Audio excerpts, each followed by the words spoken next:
San Antonio, Texas, 80 miles south of Austin, where Mack Brown has spent 16 years as the head coach at the University of Texas. Tonight, that book will close as the final chapter in his brilliant career is written here in the Alamo Dome. The third highest ranked team ever to play here provides the opposition, led by one of the nation's elite quarterbacks. The 10th ranked Ducks of Oregon. The Longhorns of Texas. The Valero Alamo Bowl is next. Let's go!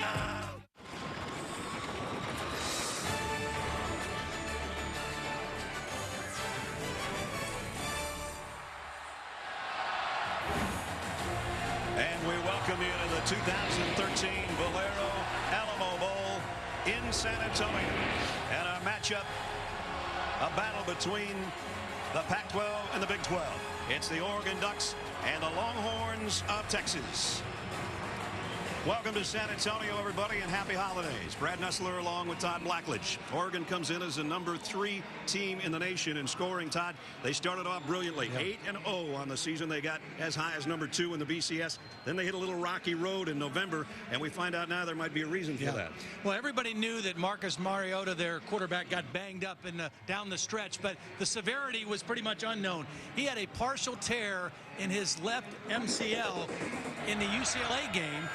He never complained, he never made an excuse, and he never missed a snap down the stretch. But clearly, the Oregon offense was missing a dynamic part of it without him as a running threat. Now, he is maybe not 100%, but he's healthier now than he's been in a long time, and I expect him to play extremely well for this Oregon offense tonight. They are coming off a win, dramatic fashion in the Civil War, in beating their arch rivals from Oregon State in the final 29 seconds. So they come into this 10-2 on the season, 7-2 in Pac-12 play. And the Ducks of Oregon about set to take the field here at the Alamo Dome.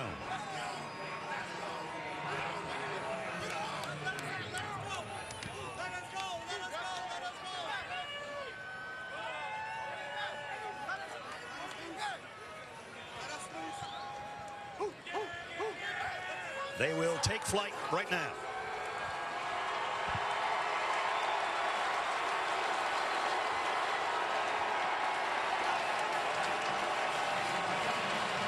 They have a very great following, but still this place is full of burnt orange. And there's a reason for that.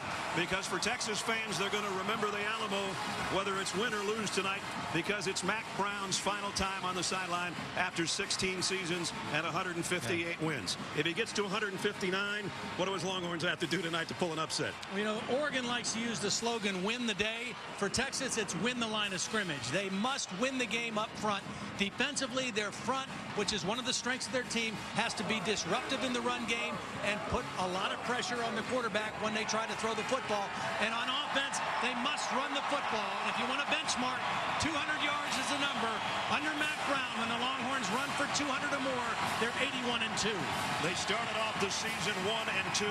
Then they put it together, and they, in fact, played for the Big 12 title in their loss to Baylor in their last outing. So it's one more chance to make their coach a happy man. After a great career at North Carolina, 16 years in Austin as the head man, and it all comes to a close tonight. One more pregame interview for Mack Brown, and it's with Holly Rowe. Well, Coach, you've been adamant that you don't want this game tonight to be about you, that you want the focus on your team. So what is it that they do need to focus on to win against Oregon tonight? Well, Oregon's a great team. They're a BCS caliber team. They've got tremendous speed. A team that 4 or 5 weeks ago could have been playing for the national championship. We got to be us. Got to run the ball. Got to try to stop the run, get them in long yardage situations. We got to hit some key passes, and they've been really good in the kicking game. So we've got to be better than them tonight in the kicking game. You say running the football is crucial. You've had some depletion on your offensive line. You're down to 2 scholarship running backs. What will be the biggest challenge you have to overcome to run the ball? Well, let's hope we've got it enough, and they're really tired, and that's an issue, Holly. But right now, it's not an issue. We're going to play. Thank you, Coach. Thank you. On the other side is Mark Helfrich in his first year as a head coach of the Ducks of Oregon. And he said to us yesterday, it's been like a 3-day coaching clinic being around Mack Brown. Kind of a mentorship in a hurry over the last 48 hours or so. And Nick Aliotti, another longtime great, the defensive coordinator, 22 years he's been on the Oregon staff. This will be his final game tonight. He's decided to retire, and he's one of the classics in all of college football.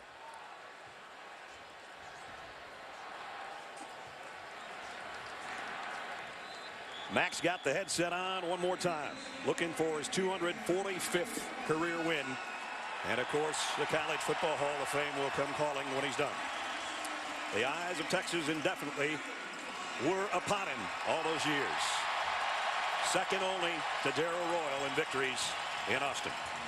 Texas won the toss. They want the football. Matt Wogan's got it teed up. That's Marcus Johnson back deep. Duke Thomas will join him there. 52nd all-time bowl appearance for the Texas Longhorns. Only Alabama has made more.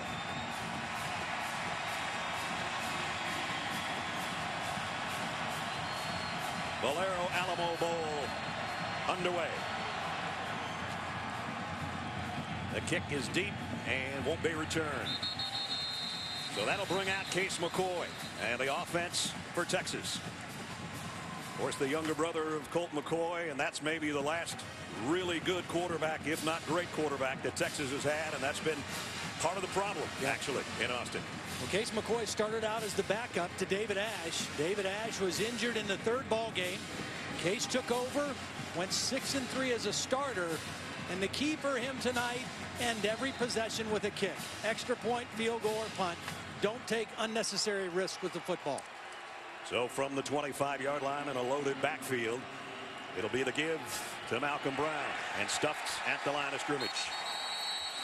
Rodney Hardrick made the tackle from his linebacker position as we take a look at our impact players tonight. And Malcolm Brown will have to make an impact. They've got to get a running game going. Jackson Shipley, with Mike Davis a little bit gimpy, has got to be the key man as a receiver. Tony Washington, leading sacker for the Ducks, and on the back end, Ekpre Olomu is an all Pac-12 defensive back. Now they got something going with a running game, first down, and a lot more. Late flag, though. Back at the 30-yard line. Yeah, Jackson Shipley, I thought, did a nice job of not blocking in the back, but a late flag. Holding, offense number 8. Not a good enough down, I guess. Nope. And it's all coming back. They got outside. Watch Shipley. Well, there it was right away. When I saw it, he was getting out of the way, but he grabbed initially, and a good call by the official. He hooked Avery Patterson, the safety, so it all comes back now to the 17-yard line. And this is what Texas cannot afford to do, and that's get off schedule. Yep. They have to stay ahead of the chains, run the football, and then throw off a play action when they want to, not when the defense dictates. That's a spot foul, so it makes it second down and 18. Play action. McCoy's going to go long down the left sideline. Just overshot Marcus Johnson, who had maybe a half step on Ekpre Olomu.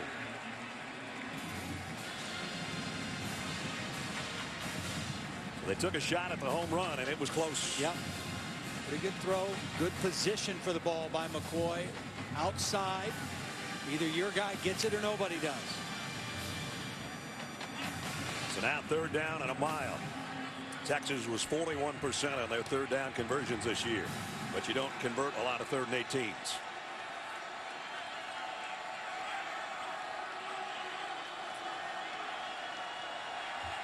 Ducks thinking about a blitz, and they bring it. McCoy down the middle, and it's intercepted, and it's Patterson coming the other way. Avery Patterson, and he's in. Touchdown, Oregon.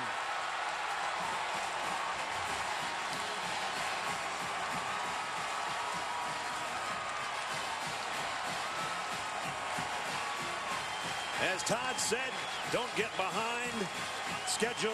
3rd and 18s behind schedule. And it's a 37-yard interception return for a touchdown.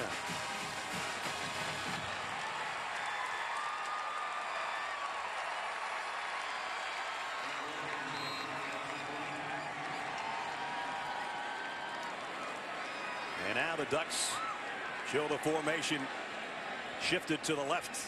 And now everybody will come in. And Matt Wogan will attempt the point after. The last thing you want to do against a high-scoring offensive team is give them a defensive touchdown. And that's just what Texas did. A gift. Little over a minute into the ball game. Case McCoy, late throw over the middle, high, deflected. Patterson, the senior safety, takes it 37 yards. 7-0 Ducks.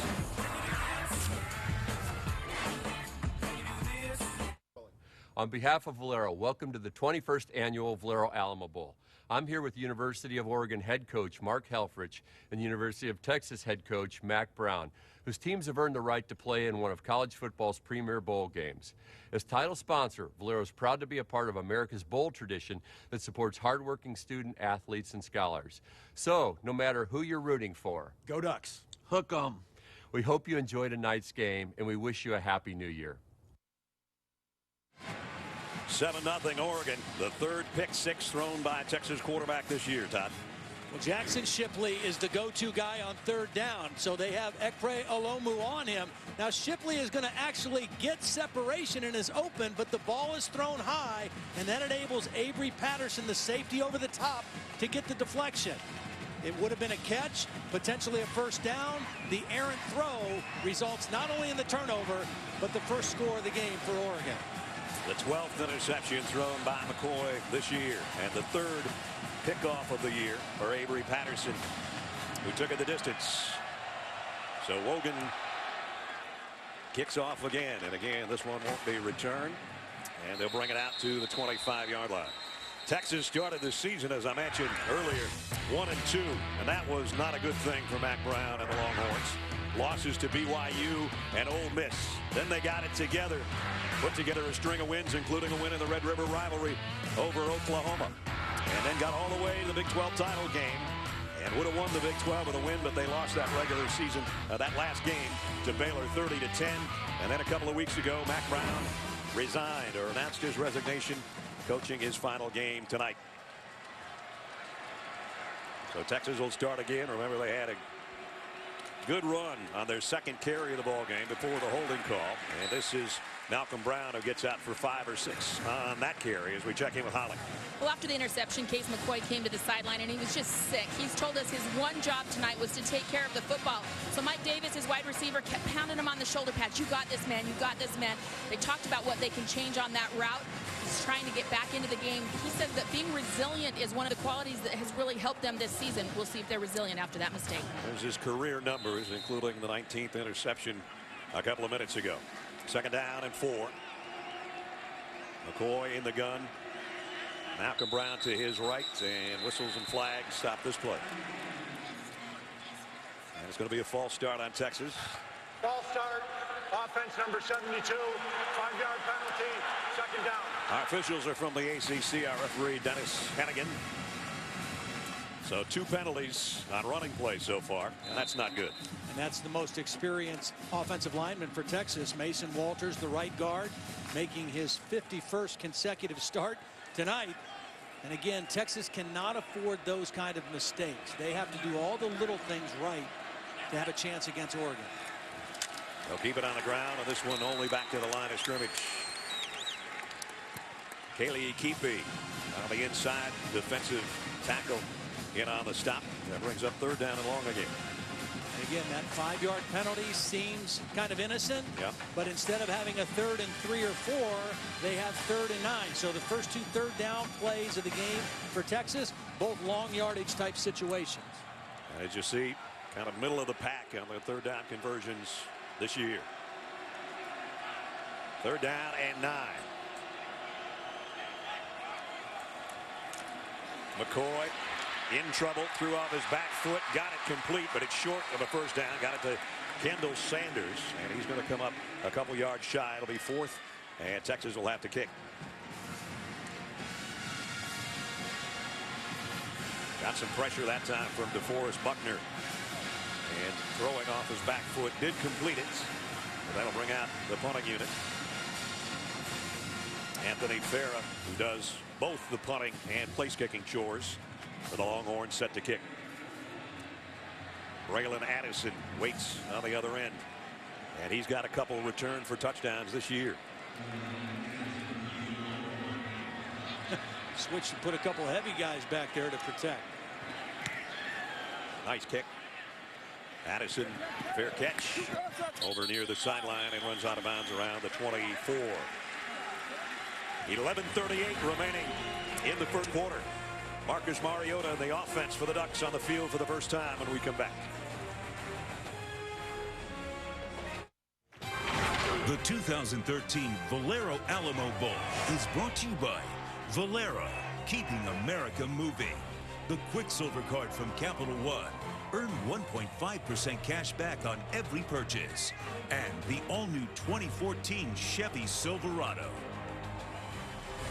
Good pep rally earlier this week with the Longhorns and the Ducks both in attendance with all their fans. Been a fun few days here. Good turnout by the Oregon people. Most of them are in our hotel. Yeah. A lot of green. A lot of green. Right now they're in front 7-0. This is their first offensive snap. Their score came on an interception return for a touchdown if you're just joining us. So Marcus Mariota and the offense. First down from the 24. Straight up the middle goes to the 30. And Byron Marshall, pickup of 6. And a hurry up. They don't huddle much. So there's the numbers on Marcus this year. And a quick snap. Looking for his first throw. He might not get it off. And again shows his running ability right there. And that's something that was taken away from him with that knee injury you talked about. Yeah, the severity of his injury, again, which most people didn't know, really took his ability to extend plays and also as a design quarterback runner in this offense. And really that left knee also hampers your ability as a right-handed quarterback to transfer weight and drive the football downfield. And here he is running again. And a first down. Pickup of 12 more for Marcus Mariota. See, when he was rolling and healthy, this zone read aspect of their offense, whether it's either the give or the quarterback keep, was very effective. They're going 100 miles an hour right now. Running to his left and running for his life. And he got away from Texas again. And he might have another first down as he's knocked out of bounds right at the first down marker by Carrington Bynum. I think this is why both Mark Helfrich and Scott Frost were smiling so big when they came into our meetings last night, because they know that they have their quarterback healthy again. And even though he may not be 100%, he doesn't need surgery, and he looks awfully good, playing without a brace on the knee, and so far in the first possession, looks really good. That was Scott Frost you saw there in the press box, the offensive coordinator, former quarterback star in his own right at Nebraska in his playing days. Straight up the middle, and they're just getting chunk yardage right now. Byron Marshall might have another first down, really close anyway. Peter Jenkins made the tackle. And this is vintage Duck offense right here. No huddles and getting a snap off about every 14 seconds. And if you don't change the line of scrimmage against their run game, you have no chance of stopping them running the football. They're one of the best in the country at getting 4 or 5 yards down the field before contact if you don't disrupt things at the front. Play action pass this time. Mariota down the middle on the run. And another first down at the 12 for Josh Huff. Josh Huff, one of our impact players. We haven't had a chance to tell you that because they won't slow down enough for us to tell you. And he's a Texas native out of Houston. Very, very important game in his mind and for him. Had some injury problems his first couple years. Has had an outstanding season this year as a senior. At the 12-yard line. This time, Texas might have them bottled up, and they do. It's going to be a loss of a yard for Marshall. Adrian Phillips ran him out of bounds, and that's Greg Robinson, the defensive coordinator, who took over as defensive coordinator after the BYU game. Manny Diaz was released at that point after they gave up 1,000,000 yards on the ground to the Cougars. Well, and more than half of those yards were to the quarterback. And that's one area that they've really had trouble this year, especially early in the season, stopping a mobile, athletic quarterback running the football. First time Oregon's been behind the chains a little bit. Second down and 12. And Mariota's going to change things up here for the first time. And he's going to take a timeout. Yep. So Oregon on the march, down in the red zone, threatening with their offense for the first time after scoring defensively. 10-10 remaining in the first quarter. We talked about Oregon. They got off to a great start as well. Started off Won their first 8 games, scored 40 points or more in all of those. Got up to number 2. Then a loss at 5th-ranked Stanford and against Arizona. Second straight season they've lost to Stanford, by the way. And then came back, and in the final half minute, it was Josh Huff with a touchdown catch with 29 seconds to go. And they beat Oregon State in the Civil War 36-35. So they come in 10-2. Yeah. And what the coaches told us, that they were most surprised with the Arizona game. They felt like they played hard in the Stanford game, just got outplayed, got too far behind, made a valiant comeback. They, cut it to 26-20 before time ran out. But in the Arizona game, the coaches didn't feel like their team, for whatever reason, played hard and was ready to play. And that was really disappointing. They came back and had to really fight their way for the win against Oregon State in their big rivalry game. But again, the health of Marcus Mariota is a big part of what they do well offensively. Over 4,000 yards by himself in total offense. Thomas Tyner in the lineup in the backfield for the first time. 8th play of the Oregon drive. I think the mobility of a quarterback in the red zone is especially effective. He's going to keep it after faking it to Tyner. And Mariota to the corner. Didn't get the first down, and a flag flies in at the 5. And let's see if this one's coming back. Marcus lost his helmet too, but he was out of bounds when that happened. Holding, offense number 32. 10-yard penalty, 2nd down. Bayless, the tight end, is the guilty party, and it's all coming back. Bayless is on the end of the line of scrimmage right here, number 32. He's going to be the lead blocker, getting out there. He's in position. Ties him up, but see, the hands are on the outside. And that's what the official saw and why the flag came out. If those hands are inside on the shoulder pads, he's not going to get that call. But they were outside the shoulders, and that drew the flag. Negates an 11-yard gain, and it would have been a yard shy of a first down as it is, and with the spot foul penalty. And I talked about Marcus Mariota losing his hat, but I thought it was out of bounds. I guess it doesn't matter. He's coming out. Jeff Lockey's coming in. So Lockey, who hasn't played much at all, in to take at least one snap for the Oregon offense. And they've got an empty backfield for him on 2nd and long. And 3 wide receivers to the top and 2 to the left. 2nd down, 13. Lockey, it's a run all the way. There was movement up front. Again, new quarterback, new voice, new cadence, and a jump up front by Oregon. So we're seeing them go backwards a little bit here after being virtually unstoppable. Offense number 24. 5-yard penalty, 2nd down. Well, Marcus coming back in. Lockey goes out. It's like giving 5 yards to get your regular quarterback back in there. Now 2nd down and 18. This is when. Wait a minute. Now they're telling him he can't come back in for this play. It's got to be one play, not a penalty play. Tom McCreesh from the ACC is with us up here in the booth. Tom, what's the call on that one? Well, Brad, when you have a helmet come off and the player is still in the field, he must go off for one play. If there is a foul, he has to stay out for that one play. So it's an official play and a penalty doesn't count. That's correct. Thanks, Tom. Great having Tom up here with us. Straightens things like that out. So it's Lockey, at least one more snap. 2nd down and 18, and he dropped the ball when he has to cover it. Tyner ran into him. And now Mariota can come back in officially. But he finds himself on a 3rd down and a whole bunch. Well, and this is exactly what Texas would have hoped for. Obviously not knowing Mariota was going to leave the field, but the negative plays, stopping some of the momentum and putting them into a pass situation where those defensive ends, Reed and Jeffcoat, can get after the quarterback. And they're quite a pair, both all Big 12 performers. Jeffcoat, number 44, standing up. And here goes Mariota running anyway. He's going to be run out before he can get to the first down marker. But still, they got a whole lot of that back, 18 yards. And that'll set up their field goal unit for what should be a chip shot. Again, the ability of a quarterback to be a dual threat guy in the red zone makes an offense very difficult to defend. You want to rush the passer, you want to play man-to-man and run with receivers. If you leave a crease, a good quarterback like that's going to find it. Unfortunately for Oregon, just too much yardage needed for that conversion. Ducks don't kick a lot of field goals, whether it be Maldonado or this guy, Wogan. Matt is 4 out of 5, as you saw on the season. 25-yard attempts, and it's up and good. So Oregon had a good drive going there before their quarterback lost his helmet.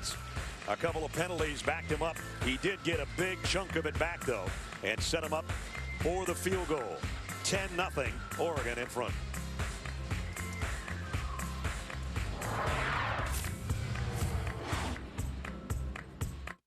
It'd be important that I go to Texas and start building. They come into Lincoln and snap a 47-game home winning streak. Ricky Williams, touchdown!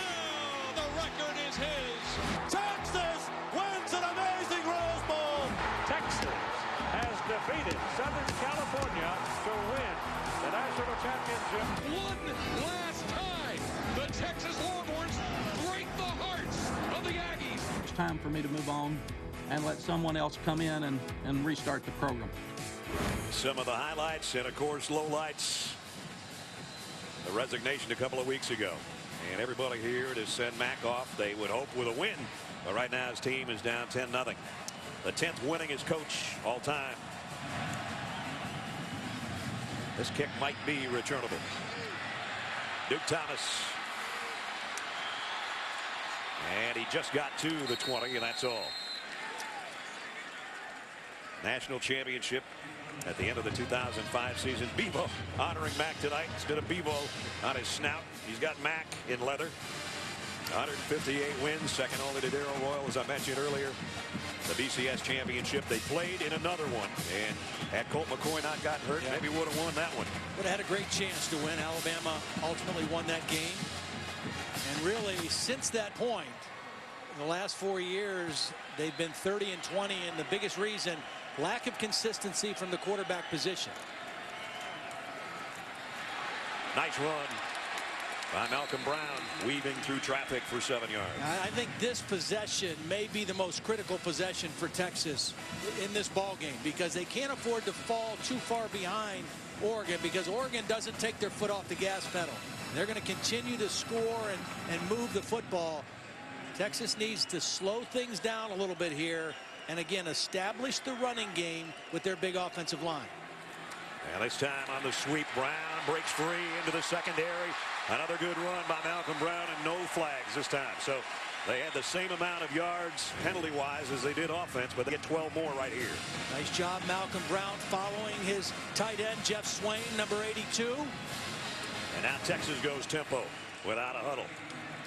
Straight up the middle, but Brown will be stood up after a yard gain, and that's it. Of course, Texas lost Jonathan Gray, who was a sensational tailback, as he injured his Achilles in the West Virginia game. So Holly mentioned this earlier. They're down to 2 tailbacks. That's about it. Right. Well, they're without Gray. Of course, there was a pretty good one. Yeah, he was a pretty good one. Ricky Williams. And they also have 2 that are suspended. Dajay Johnson and Jalen Overstreet, both suspended for academic reasons, are not here as well. Here's Brown again. A good, tough run. And he's still standing up about 2 yards shy of the first down, and the ball comes out at the end. But that one was whistled dead. And I think because of that lack of depth at the tailback position, we won't see as much tempo out of Texas as maybe they would have liked to run. They're going to have to huddle and save those guys a little bit. You're going to have Joe Bergeron and Malcolm Brown, the only 2 guys carrying the football. Now, Malcolm Brown, when Jonathan Gray was healthy, he was averaging 20 carries a game, and they were kind of going back and forth. But since Gray got hurt, his carries have bumped up to 26 carries a game, and so he has really upped his workload, but he's been up for the challenge as well. I'm assuming he's going to get it here again on 3rd and 2, and he gets it again. And he's into Oregon territory, down to the 45-yard line. First down, Texas. Nice job blocking by Swain and Mason Walters. Watch number 72. The right guard pull around don't get a block on the linebacker. The tight end kicks out, and that's just good power football for Texas. Again, the strength and the advantage they have is they're a bigger, more physical group at the line of scrimmage, and they've got big blocking tight ends as well. So in Oregon territory at the 43, and now Bergeron's going to give Brown a breather, and he goes down right at the line of scrimmage. Might have lost a yard as Ekpre Olumu in on the stop. This is a guy that has the opportunity probably to come out and go to the NFL if he chooses. Has not made up his mind yet. Said he'll talk things over with his parents, who right now are in Nigeria. Right. And got to wait till they get back before he thinks NFL. 5 straight runs by the Longhorns. And now play action. McCoy going to go deep. Got a man out there, and again just overshot. This time Mike Davis. So he's gone long twice, and he's had a little too much on it. When Oregon chooses to blitz and play man-to-man, Texas is going to take some shots down the field, and that's what happened. Oregon brought pressure. One guy comes free, and McCoy just a little bit outside with this throw. Davis had his man beat to the inside, but the ball a little bit too far over his outside shoulder. I mentioned Davis. He's only practiced a couple days here in the last month. He has a hip issue. He did practice the last couple days. Looked okay running on that route. Third time Texas has been 3rd and 9 or longer. And again, 3rd and 11 here. Shipley in the slot and Olomu on him. They're going to play it safe on the ground. And getting to the 40-yard line is Bergeron. And that's about 6 yards shy of a first down. And this might be Neverland here. They might go for this on 4th down and 6. Looks like they are. Major Applewhite, the offensive coordinator. Mac Brown told us, you know, we're going to play to win. We're going to do what we always do. We're not going to just take a lot of unnecessary risks. But I think this is where you have to go for it. Again, this possession, I think, critical for Texas in this ball game. It's actually 7 yards to go on 4th down. 3 receivers to McCoy's left, and he's going that way on the crossing route, and he's got it. And it is Jackson Shipley, and Matt Brown says, move the sticks. At the last minute, they moved Shipley out into the middle of 2 other receivers and then brought him on a quick slant. It was a late adjustment of the formation. And again, on 3rd or 4th down, that's where Case McCoy is looking to go with the football. Jackson Shipley, the majority of his receptions result in a first down. A big one there to move it to the 32-yard line of Oregon. McCoy on 1st down to throw over the middle and completes it. Breaking a tackle is Bergeron, and he's got another first down. And now Texas is going to go tempo a little bit. They come up to the line in a hurry. Nice job by Bergeron, the outlet receiver, getting right up the field and getting extra yardage. Now back to Bergeron. Broke one tackle, a stiff arm, didn't get away. Whoa, he did get away. Somehow kept his balance. And let's see, he's okay. That was an awkward landing. Now Bergeron hurt his foot after 3 carries in the Baylor game and sat out the rest of the game. Great job maintaining his balance on that one. 12th play of the drive. And in the red zone at the 17-yard line. Malcolm Brown back in. Texas on a pistol set, and he goes straight up the middle. And he's going to drive his way down for 4 more. And this is a good-looking Texas drive. And obviously the conversion on 4th down huge, but they have stayed ahead of the chains for the most part on this drive. Right now, they're in the red zone. They're 3rd and 2. A running play, a typical power run, is very much in play right now on this 3rd down. Their first 2 possessions, they had penalties on both. They haven't had one this drive. 13th play of the drive. De La Torre, the fullback, in an eye now with Brown, the tailback. Brown, 1st down, and it's 1st and goal at the 9. See, 3rd down and 2, you bring an extra tight end in, and you say, we're going to run power football. We don't think this Oregon defense can line up and play smash-mouth football.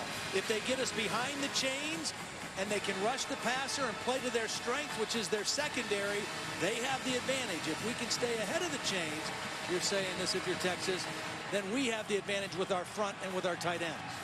Davis and Shipley, the wide receivers, but it's been this guy, Malcolm Brown, that's got him down to the 9-yard line. He'll tote it again on 1st and goal. And Brown running over Ducks down to the 2-yard line. Again, 2 tight ends. Jeff Swain, number 82, on the end of the line. Donald Hawkins, the left tackle, with a nice block at the point of attack. And now 2nd down and goal at the 2. A 6-minute drive by the Longhorns. Brown driving to the goal line. He's close. Inside the 1. The other thing this drive is doing, not only is it getting Texas in scoring territory, it's allowing that Texas defense to rest, and Greg Robinson and his defensive assistants to kind of gather the troops and get better prepared for the next time they face Marcus Mariota. And it's keeping the Oregon offense on the sideline. 3rd down and goal. The 16th play of the Longhorn drive, and you can see it's the length of the football from the goal line. Malcolm Brown has done most of the damage to get him to this point. And it's straight ahead for McCoy. Touchdown, Texas.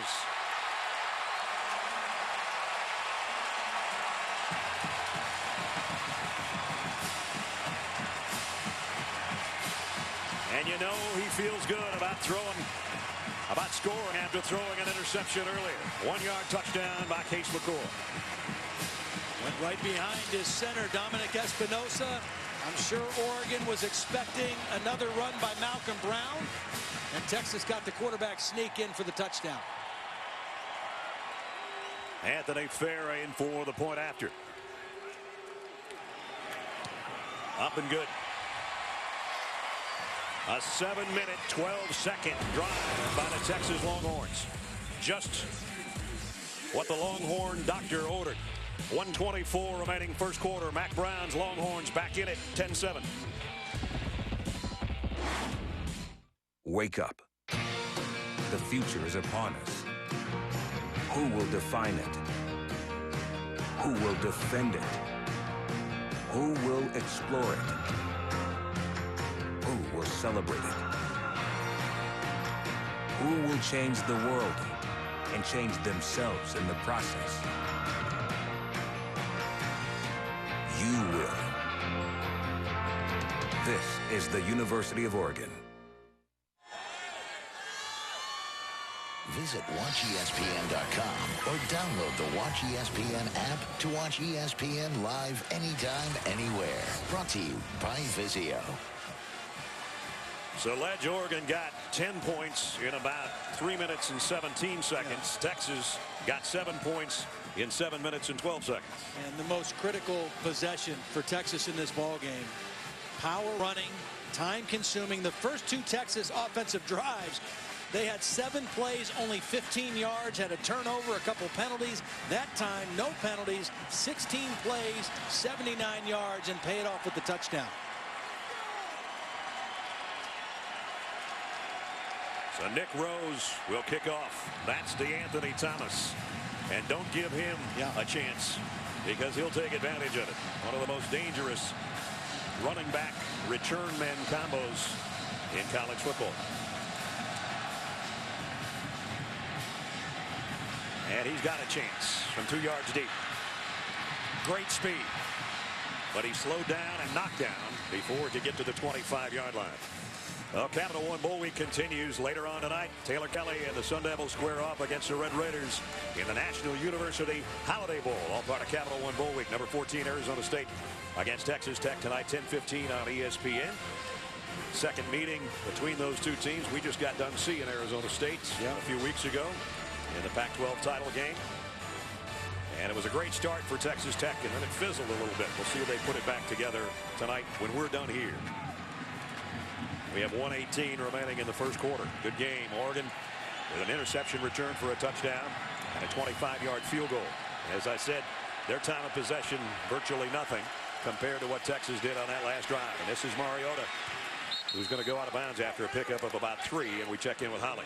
Bad news for Texas. Their big physical safety, Adrian Phillips, who has 75 tackles on the season, has been taken to the locker room. They're evaluating his left hip. So in the game now, you guys see number 5, Josh Turner. He has experience. He's played in 10 games, has 34 tackles, but they'll miss the physicality. They sure will. And the leadership. Phillips is one of their captains.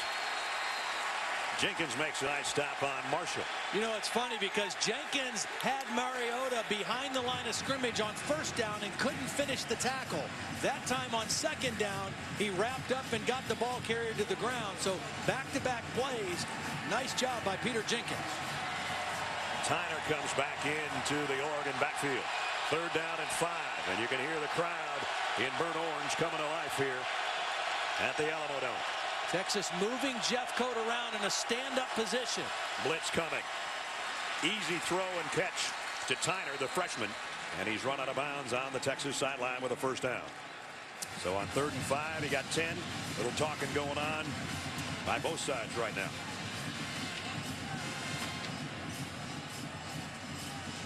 Nice read by Mariota, seeing the back escape. Kind of a hot route, anticipating a blitz. There was no blitz, but the back was wide open anyway, and a good decision. Mariota on 1st down, going to run with it again.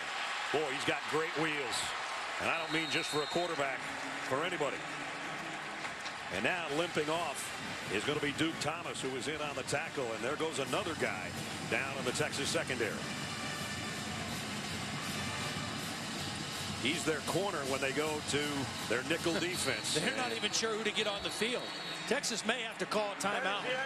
Well, they got lucky. The quarter came to a close. And Dwayne Aquina and Mac Brown trying to figure it out over there. End of 1. Valero Alamo Bowl.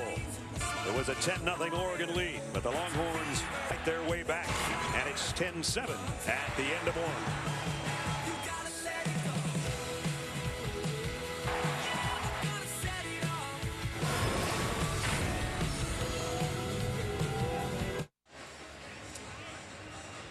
Welcome back to the Valero Alamo Bowl in San Antonio. Set to start the 2nd quarter. Brad Nessler, Todd Blackledge, Holly Rowe, and our ESPN crew. Hope you had a good holiday and a good New Year upcoming. Good 1st quarter. Yeah. Oregon jumped out to a 10-0 lead. Texas with a long scoring drive answered. And now it's Oregon back in Longhorn territory with a 1st down at the 41-yard line. We talked about the health of Mariota. 7 carries, 76 yards. This time they go to their tailback Tyner. And he picks up about 3. And Adrian Phillips came back into the secondary for Texas. So right now it's Mikel Thompson, Josh Turner, Adrian Phillips, Quandre Diggs, Duke Thomas. Holly told us during the breaks getting that left ankle retaped and hopefully can come back into the secondary for the Longhorns. The reason that him being a runner, Mariota, is so important to this offense is that makes the defense account for him and add extra people at the line of scrimmage setting up play action pass. There's the play action right down the middle to the tight end. And Bayless got it down to the 11-yard line. And lost a wheel, but a pickup of 27. See, here's Bayless. Look at all these guys right around the line of scrimmage. You got to account for the quarterback run. Little play fake. He slips behind the linebackers, and that's an easy throw for Marcus Mariota. And I think more than anything, that play is set up by the fact that Mariota has run for almost 100 yards here early in the ball game. That's a career-long catch. 27 yards for Bayless down to the 11-yard line. It's not 1st and goal. It's just outside the 10. 1st and 10 at the 11. And that's an empty backfield. Mariota's going to throw, and low and incomplete, intended for Braylon Addison. Nice job by Adrian Phillips that time, just holding the edge. He came on a blitz, and he didn't get faked out by Mariota, and he forced Mariota to throw instead of escaping out of the pocket. 2nd down at the 11.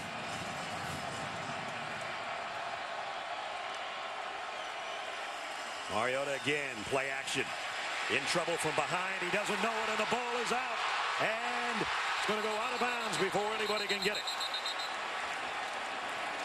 Jackson Jeffcoat finally got some heat on the Oregon quarterback.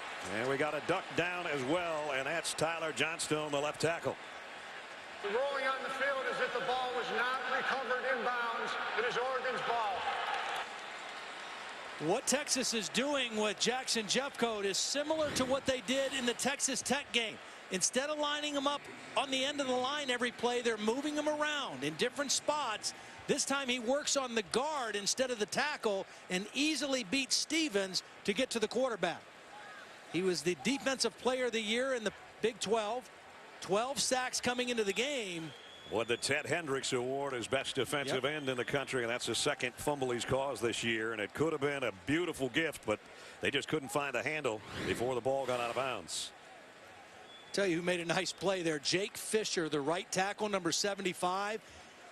Because Ced Reed, the other defensive end, is zeroing in on this football, and Jake Reed pushed him out of bounds before he could recover it, and that enabled Oregon to maintain possession. The bad news is the left tackle, Tyler Johnstone, is the guy that's down for Oregon. Sophomore out of Chandler, Arizona, and he was clutching his right knee, and they've already taken the brace off that knee, or at least loosened it. And we're going to check on Tyler when we come back. 13:31 remaining first half.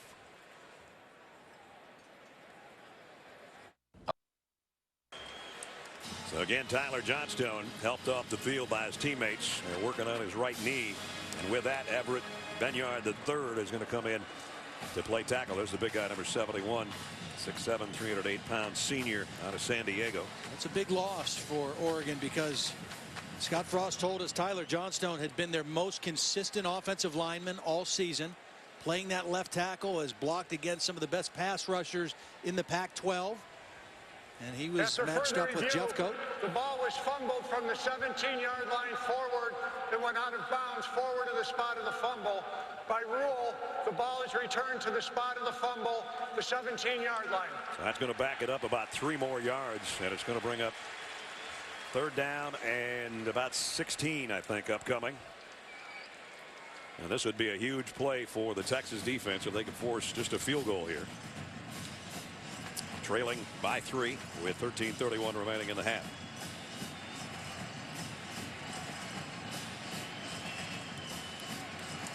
If you rush the quarterback, if this is a pass, you have to rush with a little bit of discipline and a little bit of control, because Marcus Mariota has been very effective running the football out of this formation on third down. He's got Byron Marshall with him in the backfield. Third down and 16. Play action. Mariota going to flare it out there to Marshall. He's got Longhorns in front. He's not going to get anywhere near the first down. Only got about 3 yards. Adrian Phillips got over there to help out on the stop.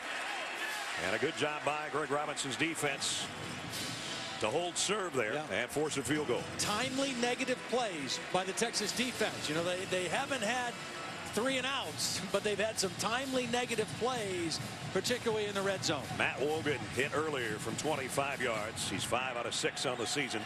This will be a 32-yard attempt by the true freshman out of Indian Trail, North Carolina. And this one just inside the right upright. So 2 field goals by the freshman. And he gives Oregon now a 6-point lead. But it could have been worse. Jackson Jeffcoat, his defensive play on Marcus Mariota right there, forcing the fumble. Created a 3rd and long that became 4th and long.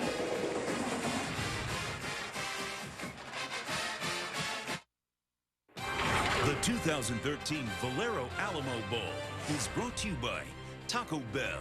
Sometimes you gotta live Mas. BNY Mellon, invested in the world. And Geico, 15 minutes could save you 15% or more on car insurance. Riverwalk isn't any prettier than during the holiday season, unless the Spurs are winning the NBA title. And it's lit up just about like that. 13-7. Oregon in front after a 32-yard field goal, capped a 60-yard drive in 10 plays. And the guy that hit the field goal, Matt Wogan, set to kick off to Marcus Johnson and Kendall Sanders. And this will be returnable from the goal line by Kendall Sanders. And Sanders has got a little bit of room, and he's out to the 35, maybe the 36-yard line. We go from Kendall Sanders to John Saunders. John. And that's all about you. This instant replay brought to you by the new Surface. Ole Miss against Georgia Tech. Corey Dennis gives it up, and Sedarius Bryant with the tackle. Ray Bino falls on the ball. It is a safety. And as Georgia Tech was marching for what could have been a go-ahead touchdown, they fall down 25-17, and that's what they lose by. Brad and Todd. All right, John, thanks. Texas now going to work from the 36-yard line, and it's Malcolm Brown who picked up about 2 as we check in with Holly. Oregon left tackle Tyler Johnstone was evaluated on the sideline for that right knee. Now, they don't give out injury updates, but from what I observed, they told him what the diagnosis seems to be for now.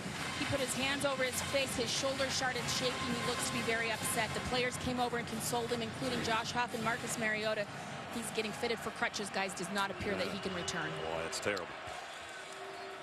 Texas here again stuffed on the run. Taylor Hart made first contact on Malcolm Brown, and it's a loss of a yard.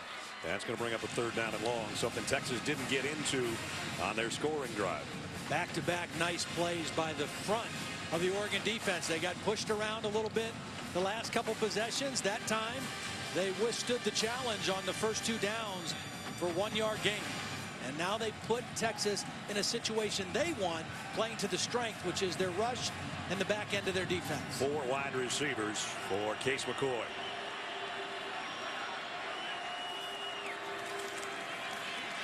McCoy down the middle. It should have been caught by Shipley, but he couldn't hold it.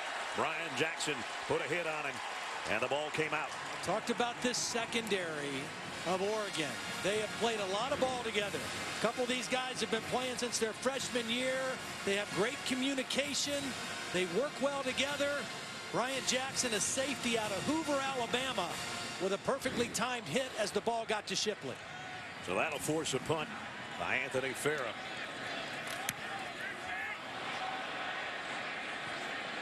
This one's going to take a Texas bounce. Wasn't the greatest punt in the world, but it made it all the way to the 11-yard line.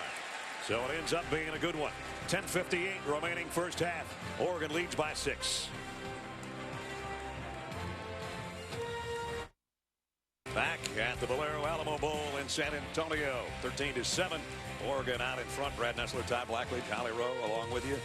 Partner, I got to give Greg Robinson's defense some credit. Yeah. One of the highest powered offenses in the country has been down in the red zone twice and came away with only 2 field goals. They got some negative plays when it mattered the most. I would expect Oregon in this possession, they got to find a way to get the ball in the hands of DeAnthony Thomas. He's only touched it once on a kickoff return. Josh Huff also. Those are a couple of their big playmakers that have been a little bit quiet here the last few possessions. They do start in a little bit of a hole here at the 6-yard line. And DeAnthony Thomas, who Todd just mentioned, is in the backfield with Marcus Mariota from the 11. He gets the call. There's a flag down, and he's going down, courtesy of Jackson Jeffcoat for no gain.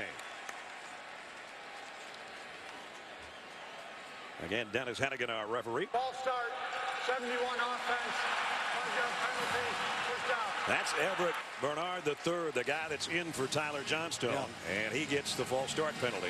And Jackson Jeffcoat that time, instead of being in a stand-up position, was lined up with his hand on the ground right over the new guy. And I would expect Greg Robinson to keep Jeffcoat there and to see what this backup offensive tackle has. So first down at 15, back at the 6, and this is Mariota on a run all the way, and they're going to drop him at the line of scrimmage. Carrington Bynum with a tackle. Well, you just can't overstate or overemphasize the impact Greg Robinson has had on this defense. After 3 ball games and a 1-2 start, their numbers were dismal, and they have steadily gotten better, particularly in stopping the run as this season has gone on. Yeah, it went from about 6.5 yards to carry to about 3.5. This is a run all the way again, but Mariota, the secondary, and his helmet comes off again, but he's got a first down. So that's the second time he's lost his lid, and he'll have to come out. Well, he's 6'4", 215 pounds with great speed. And you can see how hard he is to tackle. There are Longhorns around him, but unable to get him on the ground. Better strap that thing on a little bit tighter. That's his 5th run ledge of 10 yards or more already in the first half. Now his best game rushing, 122 yards against Virginia. That was only on 4 carries. Lockie will give it off to DeAnthony Thomas. He only got a couple before the Longhorns can stop him. Desmond Jackson was the first guy there, and here comes Marcus back out. Helmet on. The most carries he had in a game was 13 against Washington. He may break both of those marks before this game's over tonight. Yep. The good part is we told you he was healthy, and he's showing that with his running ability tonight. The scary part is the coaches said they don't think he's 100%. Right. I was just thinking that. Looks pretty good at 95. Second down and 8. Here's DeAnthony Thomas spinning his way close to a first down. It'll be about a yard shy. We got a late flag. Going to have a personal foul after the play is over, I think.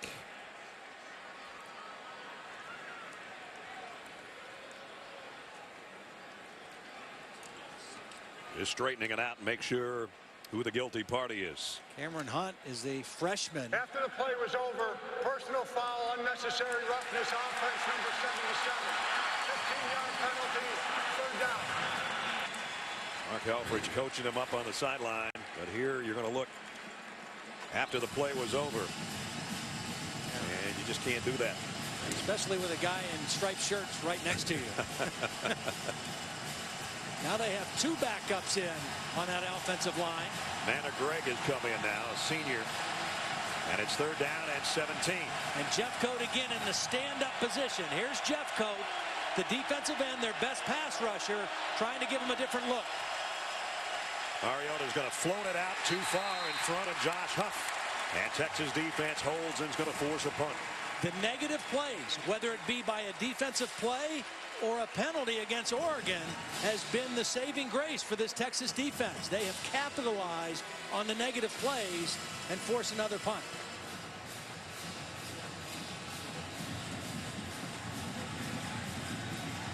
Alejandro Maldonado will punt this one away. Jackson Shipley is back deep. Texas should get outstanding field position. And kind of a tallywagger here that Shipley fields cleanly on a fair catch around the 48-yard line. Only a 34-yard punt though. So Case McCoy, who's made one mistake tonight but also scored a touchdown, will have great field position for the Texas offense when we come back.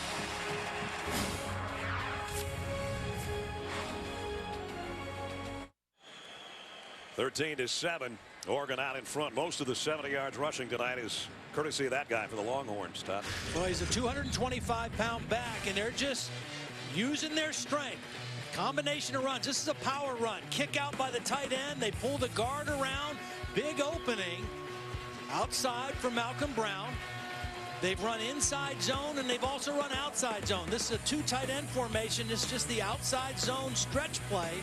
And watch these Texas tight ends and linemen just stick on their blocks. And Malcolm Brown doing a good job running behind this physical offensive line.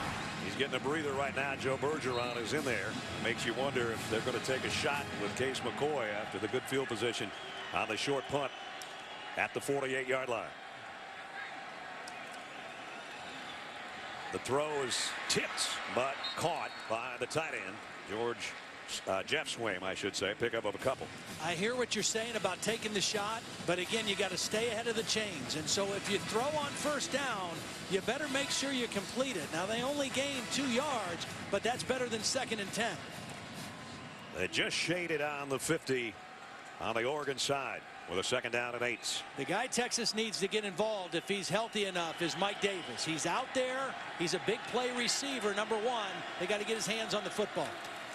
Bergeron runs into Hart first and still powered for about 3 yards. Taylor Hart is just one of those big physical guys. 6'6", 287 pounds. Coming into the game, 64 tackles from his defensive tackle position. That's a lot of tackles for an inside interior defensive lineman.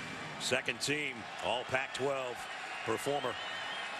3rd down and 6. The tight end shifts to the right side. And McCoy is going to go that way to him, but he dropped the ball. Yeah, that's a good read, a good decision, and a good throw by Case McCoy. And Swaim, who's done a beautiful job blocking, just started to look upfield, I think, before he secured the catch. That's 2 drop passes by the Longhorns on 3rd down. Good decision here to punt the football. Your defense is playing well. You're creating some negative plays. Try to pin them back deep again with this punt. You saw Swaim say to Case McCoy, my fault, over there on the sideline. Now Farrah to punt. Fair catch. Taken just inside the 15-yard line. Let's take a look at our matchup. Capital One Bowl on January 1st, Wisconsin and South Carolina. First meeting between these two from the Big Ten and the SEC. So it'll be interesting. Yeah, it will be. Wisconsin, very physical, can really run the football. They'll challenge that South Carolina defense. Gordon and White just picking up in the footsteps of all those other great tailbacks for the Badgers. I'll tell you, the fun guy to watch in that game, though, too, is the quarterback for South Carolina, Connor Shaw, one of the most underrated players in all of college football. There's so many great quarterbacks in the SEC this year, and he always seemed to get overlooked, but he was always one of our favorites. First down at the 15. And Byron Marshall only got about a half yard. Malcolm Brown, the other Malcolm Brown. They got one on offense, one on defense. He's played well this year, too. It's big physical. They got a couple 300-pounders there on the inside. You know, this team, when they played Baylor in that last game, they held Baylor under 60 yards rushing in the first half. They really controlled the line of scrimmage. Second down and 9. Blitz off the corner, and Mariota's going to run the other way, and he's going to get another first down. So again, that's his 6th run of 10 yards or more. And a beautiful read, because Texas was blitzing from the opposite side, and I think Mariota saw that, pulled the ball and kept it, and ran away from the blitz for a big gain. He's been the biggest part of their offense tonight as a runner. Otherwise, Texas has held the high-powered Ducks, who average 47 points a game, pretty much in check. Remember, the touchdown they got was on an interception return for a score. Mariota going to loft it for DeAnthony Thomas on the sideline, and just a little bit off his fingertips. Well, they had what they wanted. DeAnthony Thomas coming out of the backfield, working on the linebacker Santos. That's a mismatch. And the ball just a little bit overthrown by Mariota. Tell you what, Santos hung in there pretty good. He did. Took a good angle to the receiver. And again, you see Thomas in there with Mariota. That's a dangerous duo. Second down and 10 from the 26. Here's a long one down the middle, complete, and it's Josh Huff. Pickup of 24 on a first down, Oregon. Well, Josh Huff again has been a little bit quiet. Nice job running right down the seam, zone defense for Texas, and Mariota does a nice job picking him out in between defenders. First down right at the 50. Back to the ground game, and a whistle before the play. Ball start, offense number 1, 5-yard penalty, first down. Getting back to Josh Huff for a minute. He had a career game in the Civil War, including the touchdown to win it with 29 seconds left. He caught 9 balls for 186 yards and 3 touchdowns. Yeah. There's his numbers on the season. Also, he's a Texas native, and he's made it very clear that the Longhorns didn't offer him a scholarship. That's why he wants to really shine tonight against the Burnt Orange. A little dispute in what actually was said or not said in that recruiting process. And again, the Longhorns have got it all bottled up. Marshall goes down, and that's Shiro Davis with a big play. Again, the timely negative plays. So far in this game, that's the 4th negative rushing play and the 5th penalty on Oregon's offense. And when they have stayed on course, Texas has had a difficult time stopping them, but the negative plays have been huge so far in the first half. Second down and 19. They've got to get all the way to the Texas 40 for a first down. Mariota, wide receiver screen. That was bobbled, but caught a second time, and now planted is Braylon Addison. Boy, I think the ball, well, it didn't come out. It came out for a second, and he caught it again. You want a defense to run to the football. The way you tackle fast players in space, you don't depend on one guy. You get guys running to the football. Watch all these orange shirts running to the football and securing the tackle. He might have caught it 3 times, Todd. He did hold on, though, but it's third down and 18. 3 wideouts to the top of the screen. And it's going to be DeAnthony Thomas. They play it sort of safe here. And the Longhorns swarm under him and around him at the 47-yard line. And there's a psyched defensive coordinator. I think part of the decision to run the ball there by Oregon was, hey, we've got a backup left tackle in. Jackson Jeffcoat is giving him some problems. Let's not put him in a difficult situation on 3rd down and long. Let's punt the ball, play a little field position, and see if our defense can make a play. Greg Robinson's been around a long time as an assistant and a head coach. I don't know that I've ever seen him that excited. Maldonado, you look behind him as he punts. No return man. Oh, I don't understand that. Going to be caught inside the 10 by Dior Mathis. So a 44-yard kick and nobody back to shag that one down for the Longhorns. Capital One Bowl Week continues Tuesday with a triple-header on ESPN. 12:30 Arizona takes on Boston College in the Advocare V100 Bowl. At 4 o'clock, Rice and Mississippi State get together at the AutoZone Liberty Bowl. 8 o'clock tomorrow night, Duke and Texas A&M get together in the Chick-fil-A Bowl in Atlanta. Capital One Bowl Week continues tomorrow. All the games on ESPN and also live on Watch ESPN. Could be the final time you get a chance to see Johnny Manziel play for Texas A&M. So Texas in a hole here. But again, their defense held, and they're right in the ball game, trailing by 6 with just under 4 minutes remaining in the half. I think Texas wanted a timeout. We'll take it with them. 3:50 left, second quarter.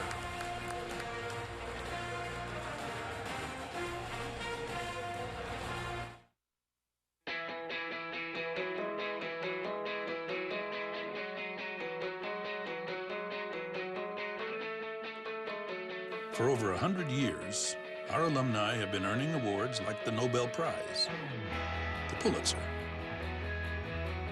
Olympic medals, and the Heisman Trophy. But there's no sense limiting yourself just yet. The University of Texas. What starts here changes the world. Back in October, Texas was a 2-touchdown underdog to their rival Oklahoma. They came away with a 36-20 win, and the formula was very similar to the plan they had coming into this game. It starts with running the football. They possessed the football by converting third downs. Case McCoy was efficient throwing it. He had the one interception, but he made some big throws. And defensively, they controlled the line of scrimmage. They got after the quarterback. Right now, they're kind of on that script. Even though they're behind in this ball game, they're playing it the way they need to. From their 8-yard line, it'll be Malcolm Brown. And Brown's got a crease. Malcolm Brown into the secondary. Brown across the 40, all the way out to the 48-yard line.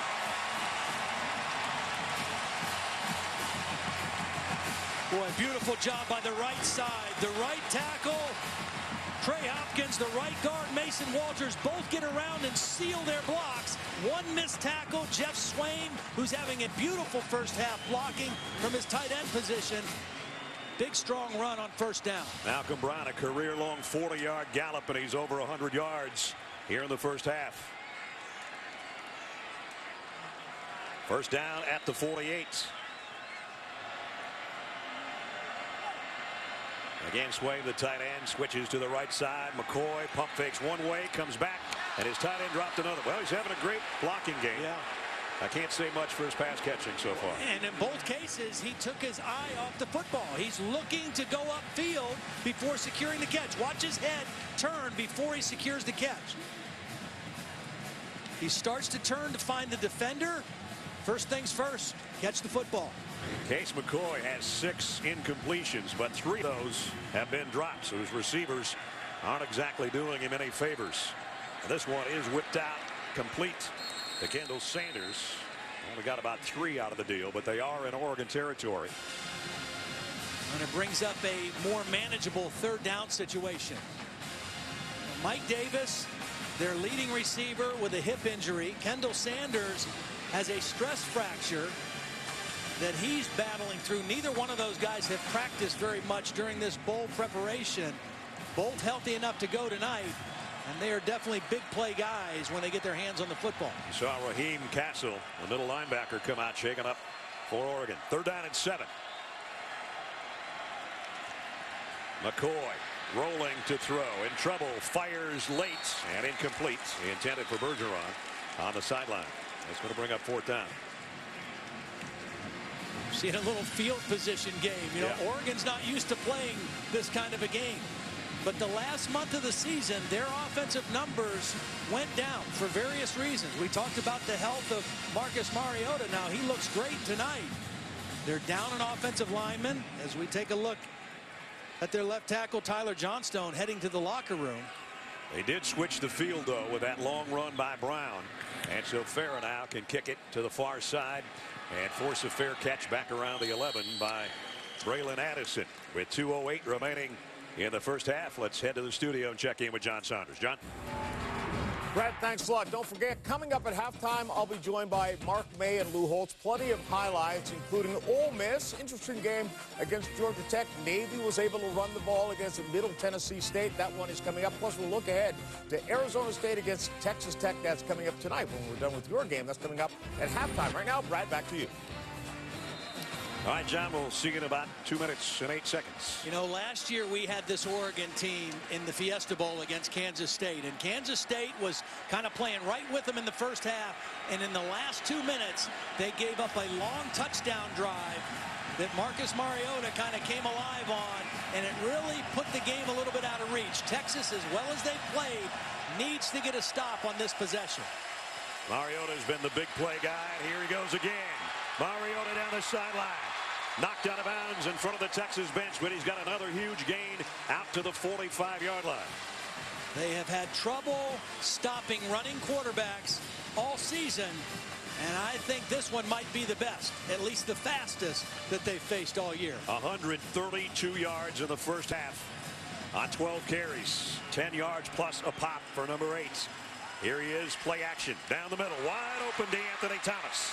And Thomas down to the 36-yard line. And just like that, again, they've played, Texas's defense has played solid. They've got negative plays, but in 2 plays, Oregon has completely flipped the field and is in scoring territory. Again, play action. Hit from behind, but throwing, that one's incomplete. Hit the dirt, Josh, off the intended receiver. And we've got a Longhorn player down. That's Jeffcoat. Oh, boy. Jeffcoat was in pursuit. One of the Oregon players was trying to help him up, and he said, hold on a second. He is up on his own. Boy, he's a relentless pass rusher. Has had a great season. You know, he missed the final 7 games of the year last year with a torn pectoral muscle. Came back strong from that injury and really has been on fire here the last 7 or 8 games. You know, a lot of times we talk about time of possession. You don't think that's a big deal. And with Oregon, it isn't. They're second to last in the country in time of possession because they score like this every couple minutes. They only have 2 drives of close to 5 minutes. They both came in the UCLA game. They're on the move right here with 1:39 left in the half. And coming wide is Thomas Tyner. And collared almost, but he got extra yardage, and he's close to another first down. Scott Frost told us the last 2 or 3 games, this guy Thomas Tyner has become a real guy for them. He's a more physical runner, 200 pounds. You know, 3rd down and a yard. They go in a hurry, and it's Tyner who's got the first as he spins his way inside the 25. You know, that was their 6th 3rd down situation. Prior to that 3rd and 1, they had 3rd and 5, 3rd and 13, 3rd and 17 twice, and 3rd and 24. It's a whole lot easier to call plays at 3rd and 1. Scott Frost is calling him. Here's a slip screen complete to Addison. Addison, who did he get planted at about the 17-yard line by Leroy Scott. Oregon's in fine shape. They got 2 timeouts. Looks like they're going to use one of them right here. Oregon, that is our 2nd timeout of the half. They got 1 remaining and 53 seconds until halftime. Marcus Mariota has been the star, and it's been with his legs. Nothing wrong with that knee tonight, I don't think. No, he has looked outstanding. Good decisions, running north and south, protecting the football when he runs. Some of it has been by design, some of it has been improvisation. But he has been very difficult for the Texas defense. This time he read the blitz coming from the backside. Instead of giving it to the back for a loss of yardage, play kept it, ran the other way.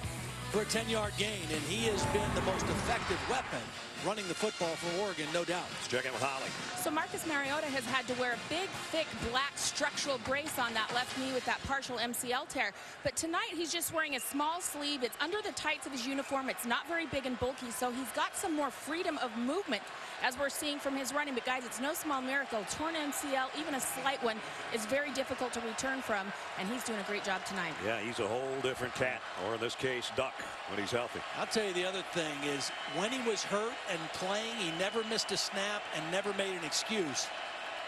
That's pretty impressive by this kid as well. By the way, Jackson Jeffcoat's back out there for the Longhorns.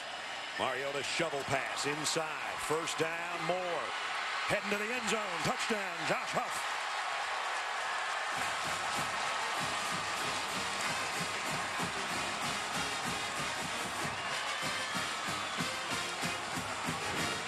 Well, Peter Jenkins, number 19, reads the play and is in position. He gets off the block, and he's right there, unblocked. Can't make the tackle on Huff. And Huff, as all good Ducks do, goes airborne. Huff is a physical receiver. He's over 200 pounds, has a very strong lower body, and he ran right through that tackle of Peter Jenkins. What a huge scoring drive. In 7 plays, 88 yards and a touchdown, and that's 20-7. So similar to what we saw in the Fiesta Bowl last year. A score right before half, and Oregon gets the ball to start the third quarter when we come back after halftime. There's the numbers for Josh Huff, the Texas native. One of our impact players, and he just made an impact there. Capital One Bowl Week continues later on tonight. The Sun Devils and the Red Raiders square off in the National University Holiday Bowl. All part of Capital One Bowl Week. Number 14, Arizona State, Texas Tech. And their bowl histories.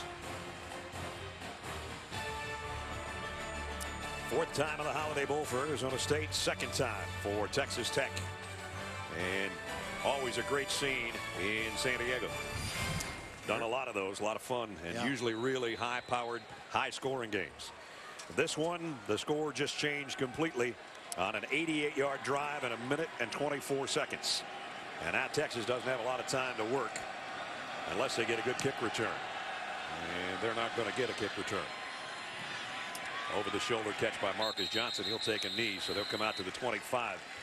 They do have 2 timeouts remaining.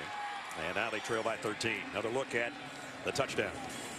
Well, it started with a couple of runs by Marcus Mariota, and then a beautifully executed shovel pass. Extend the defense, get Jeffcoat out of the way, and then a one broken tackle. Josh Huff, again, a powerful wide receiver.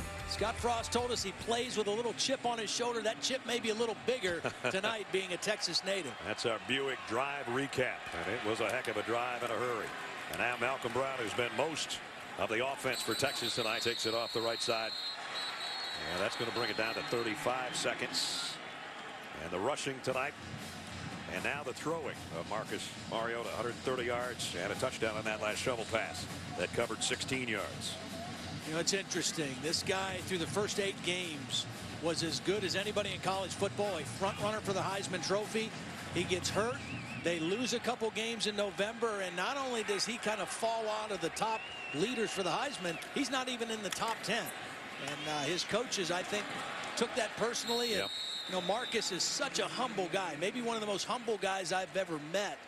He's never going to say anything, but deep down, I'm sure there's a little bit of a something that he wanted to prove in the ball game tonight. Of course, he made the decision to come back next year and have a big year as well. He had a big first half, both with his arm and his legs, and he's given his team a 20-7 lead at halftime. As the Ducks looking for their 11th win of the season, they're halfway there.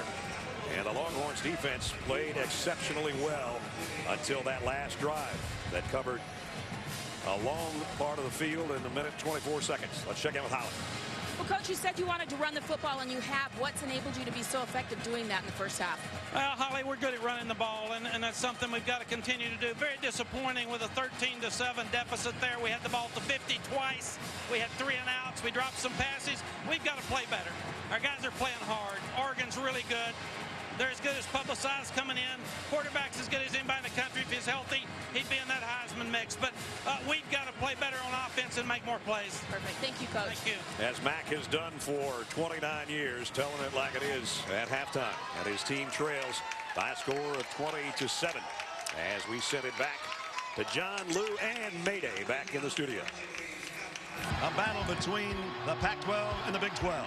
It's the Oregon Ducks and the Longhorns of Texas. McCoy down the middle, and it's intercepted. And it's Patterson coming the other way. Avery Patterson, and he's in. Touchdown. And it's straight ahead for McCoy. Touchdown, Texas. And you know he feels good about scoring after throwing an interception earlier. Mariota's shovel pass inside. First down, Moore. Heading to the end zone. Touchdown, Josh Huff. And we welcome you back to the 2013 Valero Alamo Bowl in San Antonio. And moments ago, with the Texas marching band on the field, spelling out Mac Brown, the head coach in his 16th season and in his final game tonight, as it all came together to a standing ovation by everybody in the Alamo Dome. And in his 206th game on the sideline for Texas, he'd love to win one more. But as Hank Stram used to say, sometimes you take the Concorde, sometimes you take the skateboard. And right now, as you look over my shoulder, Oregon's taking the Concorde. They've got 14 plays of 10 yards or more. Texas only has 3. Yeah, and it's just one of those crazy things. When you play a team as explosive as Oregon and as highly ranked as they are, you have to take advantage of every situation. They gave him a gift touchdown with the interception. Right. Then their defense played well. They had field position. They didn't capitalize with points. They had drop passes. And now the most important possession in the football game for Texas is their defense right now, because if Oregon scores again here on this possession, I don't think they can catch up. The Ducks will get the football as Nick Rose kicks high and short. And I mean short, down to the 23-yard line. And it goes to Keenan Lowe. And Lowe is out at about the 33-yard line as we check in with Holly. Well, Marcus Mariota has 132 yards rushing in the first half. I asked Oregon coach Mark Helfrich, do you need to get other guys involved? Nobody else has more than 15. He said, no, we're taking what the defense is giving us. He said, if they try to stop Marcus, we'll just go to somebody else. He said, having Marcus healthy and mobile makes us a whole lot better. Boy, has it ever in that first half. He was sensational. It really makes him a completely different team, because when he is healthy and can run, and that's a viable threat, you have to account for him with an extra defender and a half, and it just makes him that much more difficult. It sets up their play action pass. It makes them that much more dangerous. On the ground, Byron Marshall, who's been held pretty much in check tonight, picks up about 4. Adrian Phillips in on the stop. When you think about the balance of what Mariota has done tonight, as Holly said, 132 on the ground, 130 in the air, and he's going to the air, and a slant down the middle. And a first down at the Texas 43. Josh Huff again. 20 more yards for the Ducks. It's just a simple look route. I mean, he's not running any timing route. He's just running into an open area, and the play action freezes the linebacker. And now Mariota on the run. This time he'll slide down as he got to the 36-yard line. Bynum was there to make sure he didn't go any further, but they've already moved it to the Texas 36. Opening 50 seconds of the quarter. Mariota down the middle and complete again inside the 25. That one's to Braylon Addison. So they're mixing it up here in the opening minute of the third quarter. Well, we talked about Josh Huff being a Texas native. So is Addison out of Missouri City, Texas. Both these wide receivers with a lot of incentive in this ball game. Mariota floats one and incomplete, intended for Bayless, who he hit for 27 yards earlier in the ball game. Leroy Scott was back there covering. Marcus did something a little funny at the end of that throw, like he was stretching something in his leg or adjusting something, and he's walking kind of with some stiffness in that left knee right now. Yep. Might be something to keep an eye on. Oh, there's something wrong with him. He does not look right. Kind of walked stiff-legged up to his center. And now the shotgun. About a yard gain on the play. And now it's going to be interesting to see if he runs again. Yeah. If he doesn't have to. And you're right. And Holly said he's wearing a sleeve under those tights. And you saw him adjusting his thigh pad a little bit. He's playing with that left knee. It's not what it was in the first half. It doesn't look like. 3rd down and 9, and that might change the game dramatically. He'll throw on 3rd down, and it's incomplete and almost intercepted by Bynum. Josh Huff, the intended receiver. Actually, it was Keenan Lowe, the intended receiver, but incomplete. Again, with a left knee injury, not only does it affect your ability to run, it affects your ability to transfer your weight from your back foot to your front foot and drive through the football. And that was the first throw that Marcus has made that was not on the mark, really. The longest field goal that Wogan's hit this year is 38 yards. This is a 39-yard attempt. He's 2 for 2 tonight. And he's perfect. Doing a good job. True freshman's got 9 points in the ball game on field goals. Stretches the lead 23-7 Oregon. Celebrating its 9th year sponsoring Good Hands Field Goal Nets. Allstate makes contributions to participating universities' general scholarship funds for each field goal and extra point kicked. Since 2005, Allstate's contributed more than $3.4 million in scholarship funds. There was a scene during the timeout. Marcus Mariota over there with the trainers and also rolling that back knee himself. Yeah. Which I'm no doctor for sure, but the fact that they're not checking the stability of his knee and doing that suggests it's some kind of a muscle thing, or rather than the reoccurrence of the MCL thing. So Wogan, who just hit the field goal to kick. This one should be coming back for Texas. Marcus Johnson from the 1. And Marcus Johnson across the 25 before he's brought down. And let's check in with Holly. Well, a lot of Texas fans are anxious to know who will be the new head coach for the Longhorns. The athletic director, Steve Patterson, had a little impromptu press conference right before the game, and reports are that he said they're hoping to have somebody in place by January 15th. There's a committee in place. He said we're not actually having these people fill out applications. It's trying to be done kind of secretly, as you might guess. But they are working on it. No new news to report. It's an 8-person advisory committee, and they've got an executive search firm called Korn and Ferry, which also was involved with actually the hiring of Steve Patterson, the athletic director. So the same group is getting together that hired him to try to find a coach. I'll say one thing.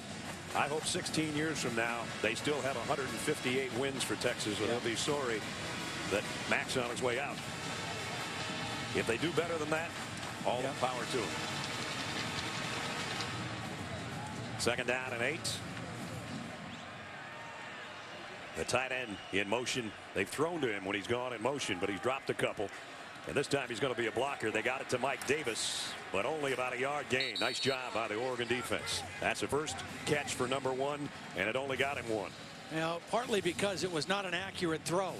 Case McCoy tried to get it to Davis quickly, but because it was not a clean throw, Davis wasn't able to catch that thing and hit upfield quickly. So it's 3rd down and 7. Shipley has been the go-to guy in 3rd down situations. Oregon very aware of that. He's in the slot to the top of your screen.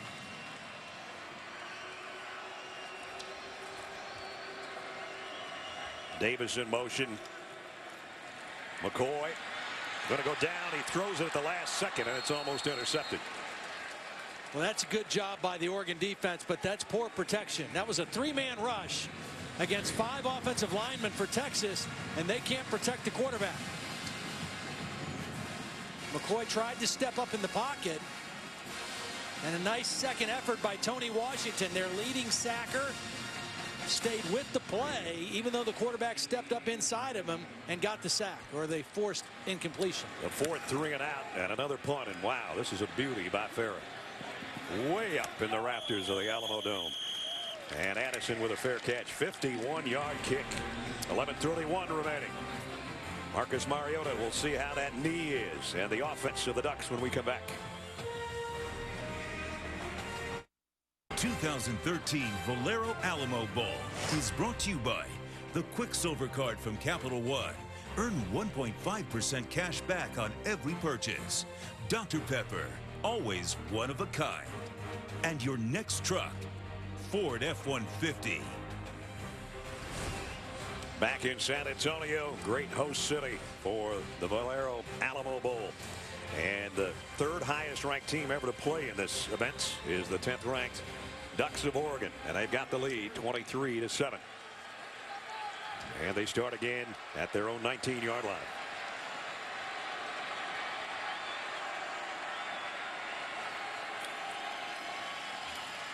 Inside run this time. Only a couple gained by Thomas Tyner, checking in with Holly. Athletic trainer Kevin Stiles spent a long time rolling out the legs of Marcus Mariota. Not just his left leg that's been injured, but the right leg too. Looks like he may be cramping. He's been rushing an awful lot.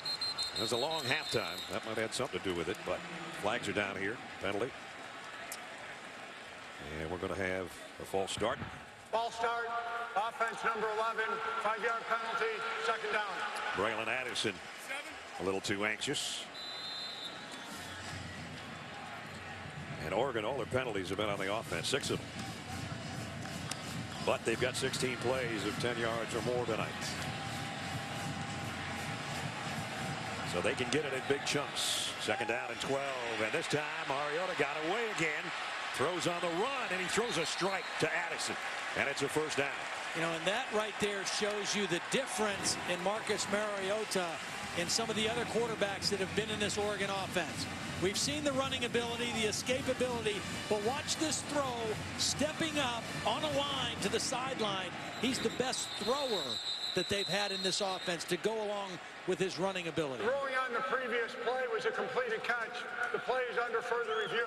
And again, he's clutching that left hamstring or something, Todd, and he's coming to the sideline again, and maybe it's a cramp because he's going to take in as much fluid as he can while they take this play under review. Now, sometimes when you wear a sleeve like that, and sometimes it just hard to guess, but take a look at the play. Good footwork on the sideline. Good camera work. I think the play's good all the way. Yeah. Helps a little bit when you wear green shoes. Especially green and white shoes. Looked like he got both toes down. Great catch. It's a matter of whether or not maybe that he had possession over there. So Dennis Hannigan's talking to Rosie Amato up here in the replay booth. And we get the call now. After further review, the play stands as called. So it's first down, Oregon. And it gave Marcus Mariota a little chance to get some more fluid in his body and stretch out a little bit more on the field.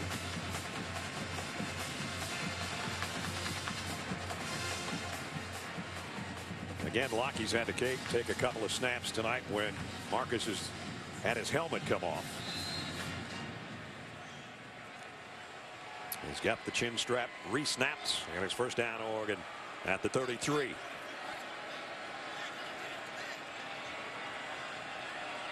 And Tyner is going to empty the backfield. They're going to flip it out to Tyner, though. Avoided a shoestring tackle, and Tyner's got another first down.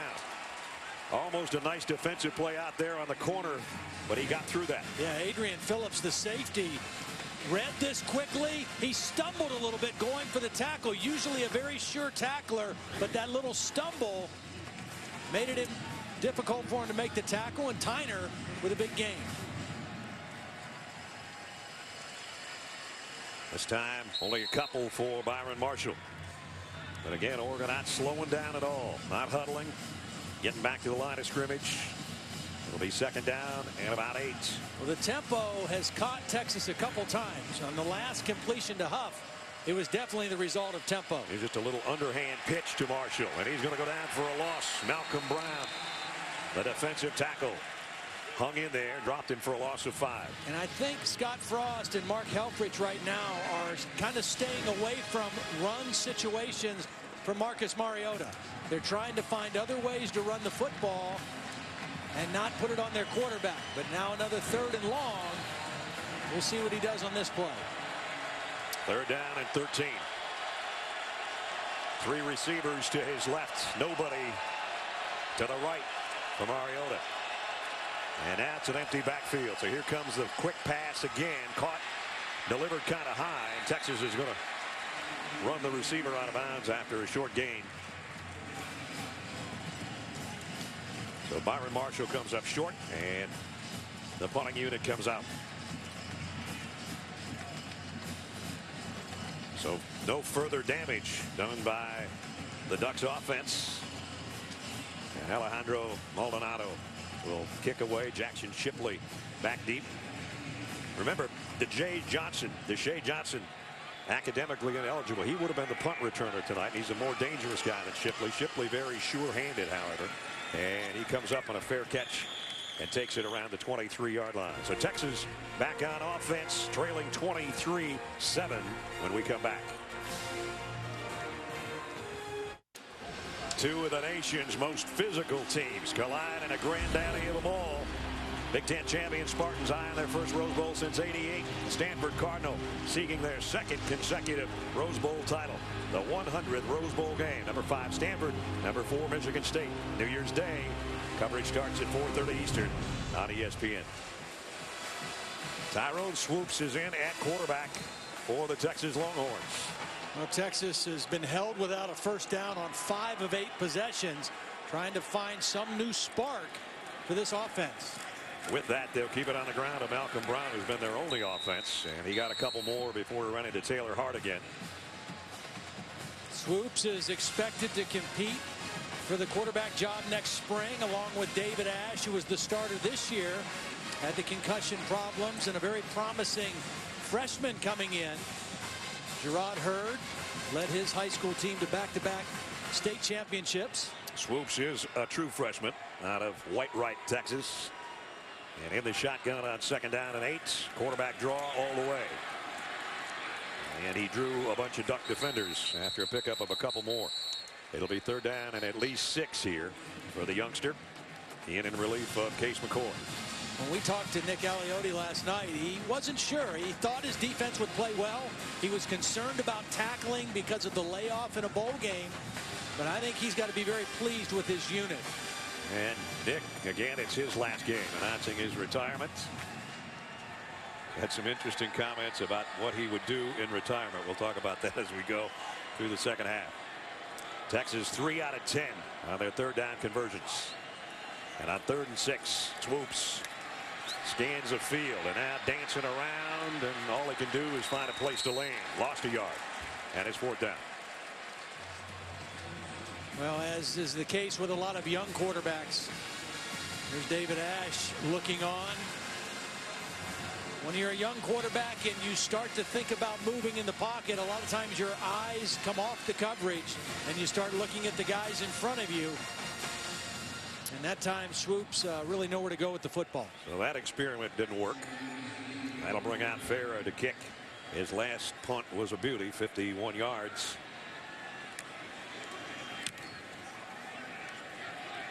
Addison might have a chance at this one. He'll take it at the 28, and he goes down at about the 25. Nice coverage by the punt coverage team for the Texas Longhorns. Holly. Well, Mac Brown actually gave us a nice update on David Ash, the quarterback. He has been out of all but about 2.5 games this year due to that head injury. But he said he's been told that he can go full course in spring, that he'll be ready to play, and that he was also told that that injury should not be one that reoccurs naturally just with one hit, that he shouldn't have to be too careful moving forward. That is something that they have cleared him from. So that's good news for Texas fans who are hoping to see him compete in the spring. There is also a possibility that he will apply for a redshirt year through the NCAA because of that injury that's kept him out most of the season. They'll petition the NCAA to try to get another year back because he played very little this year. Well, and again, as we mentioned, the slide for Texas after playing in that national championship game in '09, direct result of quarterback play. Mariota on the run again. Whoops. I hope that knee didn't give out. He went down on his own, and he's testing it. It may not be a knee. I shouldn't say that. Yeah. Left leg. We're going to put it that way. Right. But that time he had a lot of green in front of him, Todd, and he pulled up, or it pulled up for him. And remember, the last couple possessions, they've strayed away from the play calls where he would run. That was a scramble. Yeah, that was a scramble.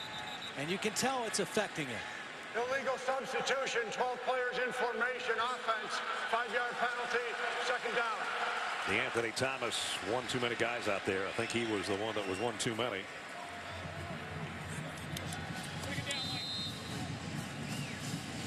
Mark Helfrich in his first year, 10-2. He's a first native Oregonian, I hope I said that right, to be the head coach at Oregon since John Warren in 1942. So dream job, and he's got some dream players, and one of them just got planted by Peter Jenkins. Pick up a 7 though for Marshall. Well, they play fast and they have fast players. I mean, that's the trademark of Oregon, and so you can bottle them up, and then they explode on you for a big play. And that time a power run by Marshall. He ran over Jenkins, and it's a first down to Oregon.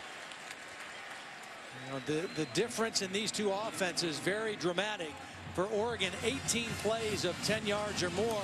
For Texas, only 4.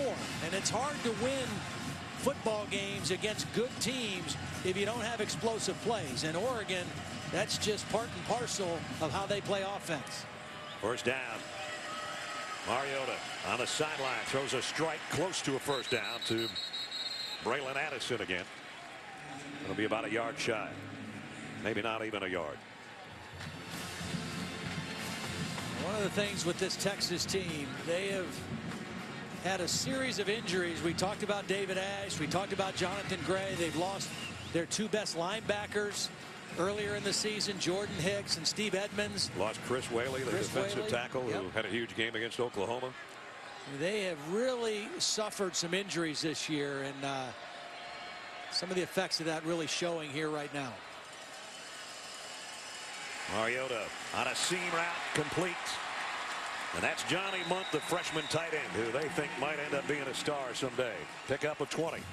Nice job by Mariota, just staying in the pocket, stepping up a little bit, and then finding that seam route. Again, you run vertical routes against zone defense, and you just wait for a receiver to clear defenders.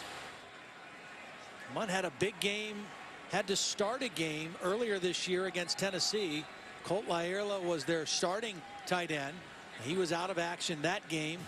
Munt had 5 catches. 121 yards and a couple touchdowns. Yeah. Mariota's hit his last 5 passes. The play was stopped because Michael Thompson, the starting safety for Texas, shaken up on the play. So first down at the 33 of the Longhorns. And Thomas Tyner, the freshman tailback, back in there with Mariota. And Mariota down again the other side. And Josh Huff, tough catch. And a good throw, 23-yard pickup. Again, just kind of another seam route against zone. So as soon as he clears an opening, Huff looks back to the quarterback, knowing once I get in this soft spot, the ball could come at any point. Mariota right on target with it. And that's 5 catches for Huff for 104 yards. So he's getting that little bit of revenge he wanted tonight in this Valero Alamo Bowl after not being recruited by the Longhorns in his native states. Tyner. Hanging with it was Timothy Cole, who brought him down after a pickup of 4. And we should mention, too, that Everett Benyard has settled down here. You know, he had to come in when Tyler Johnstone got hurt to play left tackle. Had a false start penalty in his first possession, but he has settled into it pretty well and is playing nicely. He's a senior, called on to anchor that left side right now. The Ducks have 447 yards of offense, and that sets a new single-season school record. Mariota to the end zone. Almost intercepted by Carrington Bynum. And it looked like Marcus kind of slipped when he threw that one again, Todd. Or maybe the leg gave him a little trouble. Yeah, I think he was a little hesitant to plant on that front foot and transfer the weight. Kind of gingerly tried to step into that throw, and that caused him to take a little bit off of it and not get it in there for the touchdown. The 3rd down and goal. And normally this would be a quarterback draw threat a lot, but we don't think he wants to run quite as much, or that the coaches don't want him to run quite so much. We're going to call timeout here with 2:43 remaining. And the Ducks not wanting to waste an opportunity with a 3rd and goal. So we'll get a chance to talk it over. And with that, we'll remind you, coming up when we're done, Capital One Bowl Week continues The Sun Devils square off against the Red Raiders in the National University Holiday Bowl, all part of Capital One Bowl week. Arizona State number 14 against Texas Tech tonight at 10:15 on ESPN. A little over an hour from now. So third down and goal, and a chance for the head coach to talk things over with his entire offense. I think Mark Helfrich has done an outstanding job this year. He was the offensive coordinator and quarterback coach. It's his 5th year on the staff at Oregon. Had a history being at Arizona State, was at Boise State, was at Colorado. He's coached quarterbacks for a long time, and I think he transitioned into that head coaching job really well. And one of the things that helped him was the continuity of the staff. Yeah. You know, Nick Aliotti was going to retire last year, decided to stay on for Helfrich's first year. Even though Chip Kelly took one of the full-time assistants with him to Philadelphia, everybody else stayed in place, and that helped that transition a lot. And of course, Chip's got his Eagles in the playoffs in the NFL. Mariota, whoa! I don't know if it's going to be a face mask or if he just got the top of his helmet, but he's dropped in the backfield. There's no flag. I don't see one. Surprisingly, there's no flag. They're separating players down there. Again, there's the pump fake. Wow, usually when you see a quarterback's head snap back like that. Cedric Reed, I don't know, I guess maybe he just palmed his helmet like a basketball. I don't know. Everybody in the booth, including Phil Knight, thought it was a penalty, but it wasn't. And so it brings up another field goal opportunity for Matt Logan, who has hit 3 already. This will be a 32-yard attempt by the freshman. He's almost attempted more in this game than the whole season. And this one, no good. And that brings a roar from the Texas faithful. That one couldn't get much closer than it was.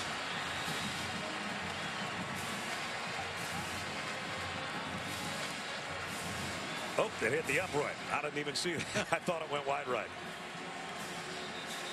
Well, the Texas defense got a stop, aided by a no call on a penalty. And now the onus and the burden really is on the Texas offense. They've got to manufacture something here. They've got to figure out a way to get a couple chunk plays. You know, Texas hanging in there, hanging around at 23-7 late in the third quarter. But Oregon tied 4 red zone possessions. They've got 1 touchdown, 2 field goals, and a missed field goal. So it could be a lot worse. Swoops is going to air one out for the Horns. And they got it. No, in and out of the hands of Mike Davis. Would have been all the way to the 20-yard line. See, that's the kind of play that needs to be made for Texas. Mike Davis got enough separation. Swoops put the ball out there. They need chunk plays, and you just can't beat a team as good as Oregon if you don't capitalize when you have those opportunities. Terrence Mitchell was there with him, but Mike Davis most of the time makes that catch. So instead of a long gainer, the 4th drop pass by the Longhorns just makes it 2nd down and 10. Bergeron, he's going to go down for a loss. Raheem Castle, who was shaken up earlier in the ball game, made the stop from his linebacker spot. And again, Case McCoy on the sideline, which swoops in to take his spot. And Texas without a first down 6 of the 9 times they've had it. And they're facing a 3rd down and long here. Now, the last time Oregon just rushed 3, they played coverage, they confused the young quarterback. Looks like the same kind of thing coming here. And all 3 of them are standing up. That's even more confusing. Who's coming and who's not. Bergeron trying to spin away from the traffic. He got it across the 25, close to the 27, but well short of a first down. So the offense has been number 28 tonight for Texas, and that's about it. And he's not out there right now. Here comes the punting unit. 3rd straight 3 and out.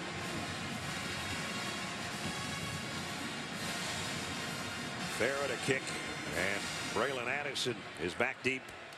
Has 2 punt returns for touchdowns this year. Both came in the Cal game. And he's got to call a late fair catch and lost the handle. I think they're going to have a penalty for interference trying to make the catch. He was a little late on the fair catch call, but they were too close to him. John Harris was a guy down there. Interference with the opportunity to catch the kick. Kicking team number 9. 15-yard penalty. First down. Boy, going to give him great field possession again. Well, the punt was dying a little bit, and that's why Harris didn't know where the football was and got too close to Addison. And between his arms, between his legs, and he came up with it anyway. But a 15-yard walk-off is huge because it's going to put the football on the line of scrimmage in Texas territory. I wouldn't be surprised to see a play-action deep throw right here by Oregon to try to seal the deal. 23-7. One of the last play or two of the third quarter. Great field position, an opportunity to kind of seal this one. All three receivers for Mariota to his left. He goes back the other way, and he got a little bit of pressure and threw it in the turf. Byron Marshall, the intended receiver. And we're down to 10 seconds remaining in the third. Well, whatever is ailing Marcus Mariota right now, it may not be serious, but it's very uncomfortable. He doesn't look comfortable with his legs right now as he did earlier in the ball game. Throwing or running. Yep. Here's Tyner. He's going to get dropped by Quandre Diggs to end the third quarter. No gain on that play. But Texas is going to have to gain a lot if they're to send Mack Brown out with a victory, because at the end of 3, it's a 10th ranked team in the country up on top of the Longhorns 23-7.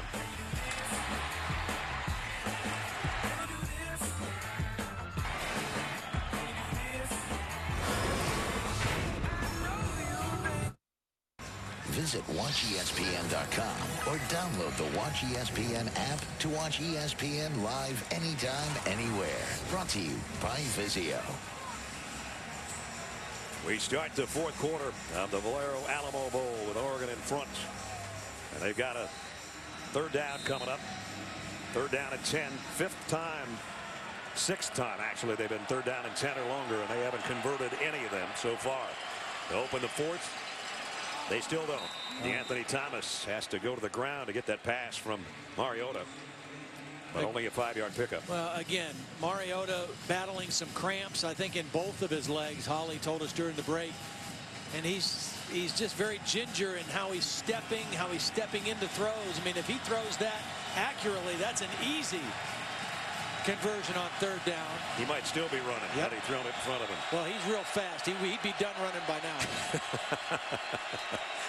Fourth down and 5.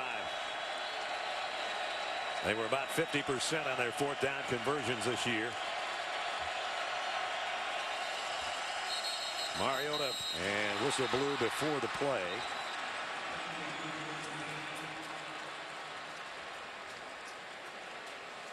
Ball start.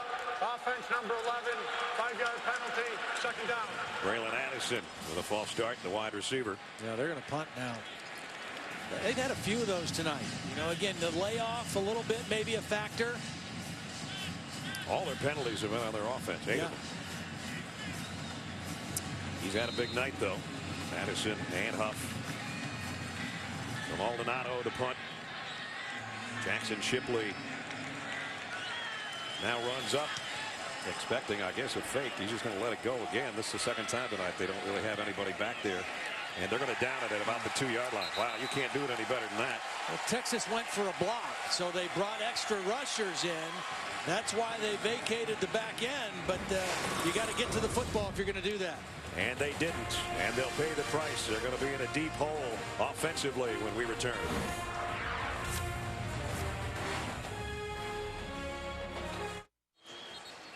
(23-7). Oregon in front. A minute into the fourth quarter. Been some near misses tonight, Todd, for the Texas offense. Well, when you play against a team like this, if you see single coverage and you want to take some shots, you have to take them, and you got to hit a few of them. This time, Tyrone Swoops makes a beautiful throw. It's a first down throw. He puts the ball out there. This was the last possession. Mike Davis, it's a ball that he needs to come down with. It ends up incomplete, and the net result is another 3 and out for the Texas offense. And now they're way backed up in field position. All the offense has been Malcolm Brown from the 3-yard line. Case McCoy back in there, and Brown tripped up, lost yardage. Kaylee Keefe, the senior, made the stop. Well done. Hart does a nice job taking on the double team, and that opens the gate for Kaylee Keefe to get in there and make the play close to the end zone. So they lost a couple. 2nd down and 12, and this is a dangerous spot for number 6.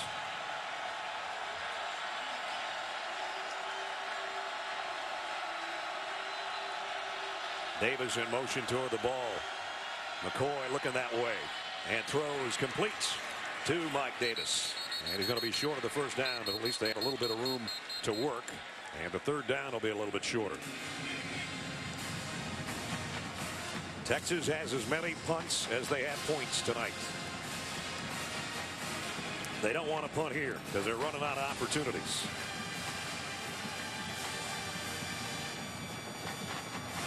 They've got De La Torre, the fullback, back in there on this 3rd down and short yardage with Malcolm Brown, the tailback. Again, they move the tight end, and they're going to run the other way, and he got it. Malcolm Brown out to the 15. So the drive continues for Texas. What little drive there is of it, but when you're backed up to your own 3-yard line, when you get outside the 15, it's looking pretty good. Yeah. Well, the games that Oregon has lost over the last few years, it's been when teams have pushed them around a little bit and been a little bit stronger.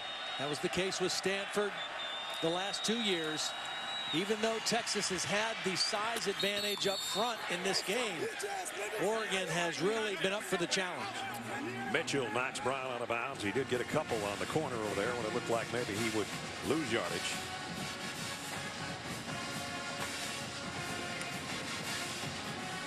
We actually gave him 3. 2nd down and 7. Shipley, Sanders, and Davis all in there as wide receivers. But there have been very few big pass plays tonight at all for the Longhorns and Case McCoy. And they'll keep it on the ground. And that's a tough yard. Hardrick runs into Brown at the line of scrimmage. Got about a yard out of it. And again, it brings up 3rd down. Hardrick and Derek Malone, the 2 inside linebackers, have played well this year for Oregon. They're 1st-year starters, and they both replaced a pair of guys that were 3-year starters.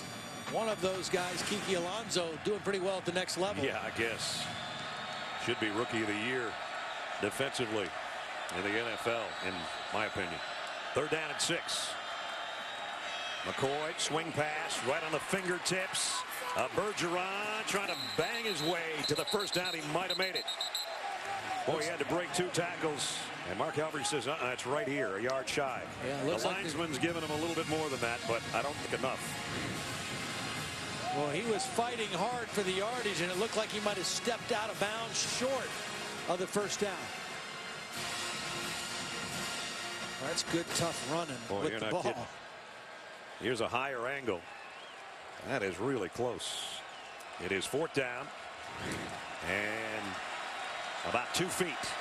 And Texas down 23-7, going for it.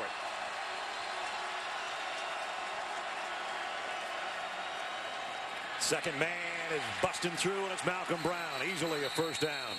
Needed less than a yard. He got about 6. Well, Oregon's content to let him do this. You know, I mean, they don't want to give up free yards, but more than anything, they don't want to give up an easy score or a play over their head. You know, if Texas wants to continue to run the football and get into 4th down situations, the clock, which Oregon normally doesn't worry too much about, is in their favor right now.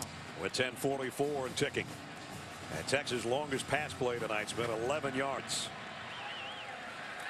Let's see if they get more than that here. He might not get the pass away. He won't. Joe Walker, the outside linebacker, with a sack. Well, Walker's going to come right through here, and Bergeron's just going to miss him. His eyes go the wrong place. He doesn't see the linebacker. He doesn't end up blocking anybody. And that one should have been picked up by Joe Bergeron. And instead, Walker fights his way through for the sack. The second of the night for the Ducks. And it puts Texas in long yardage again. Second down and 20.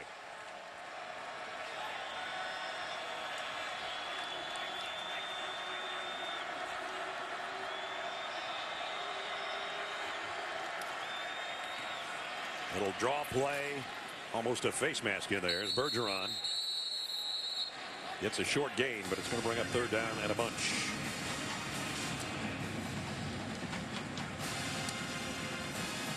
Again, Malcolm Brown can't play every play. He's wanting to come back out there.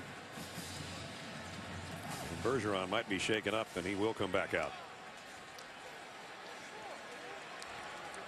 We talked about some teams can get big bunches.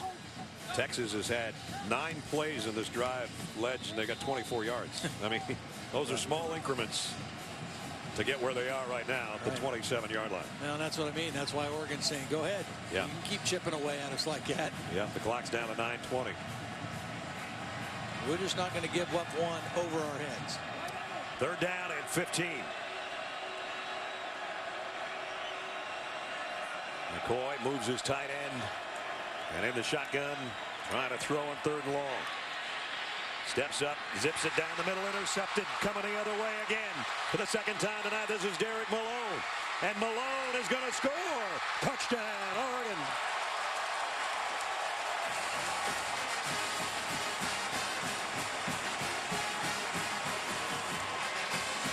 The second pick six of the night for the Ducks defense. 38 yards, touchdown.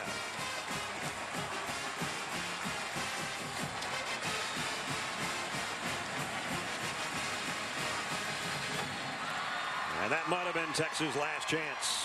They'll obviously get the ball back, but now they're in a huge dilemma. They'll be down 30-7 after this extra point.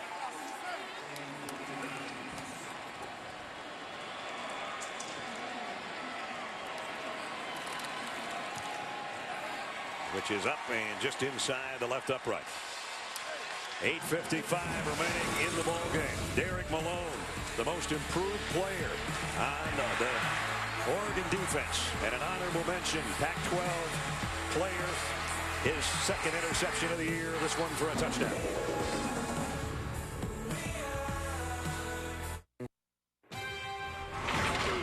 The 2013 Valero Alamo Bowl is brought to you by Valero, keeping America moving. USAA, proudly serving the financial needs of current and former military members and their families. And Vonage. We've got 8:55 remaining, and unless there's a dramatic turnaround in this football game, Mack Brown's 206th game on the sidelines for Texas is not going to be a victory. But he's a surefire Hall of Famer. And his final game was against a team he knew was fast and tough, but they've scored only 1 touchdown offensively, but 2 on interception returns of Case McCoy, including that guy who just took it 38 yards for another score, and it's 30-7. So Matt Wogan's been a busy kicker as both a kick off artist and an extra point and field goal kicker. And this one goes to the 1-yard line to Marcus Johnson. And Johnson trying to cut it outside. I'll just make it to the 20, and that's it as we go back and show you that interception. I want to show you what happened to Case McCoy. Here's Derek Malone, and he's going to drop into coverage, and then you're going to see Case McCoy's eyes go one way and lose track. But right here, as he gets ready to scramble, his eyes are looking right here at Mike Davis all the way, and he loses track out of his blind spot where Derek Malone is. Never saw him. That's why he thought he was throwing into an open void. Instead, Derek Malone was waiting on the backside of it to not only intercept it, but take it to the end zone.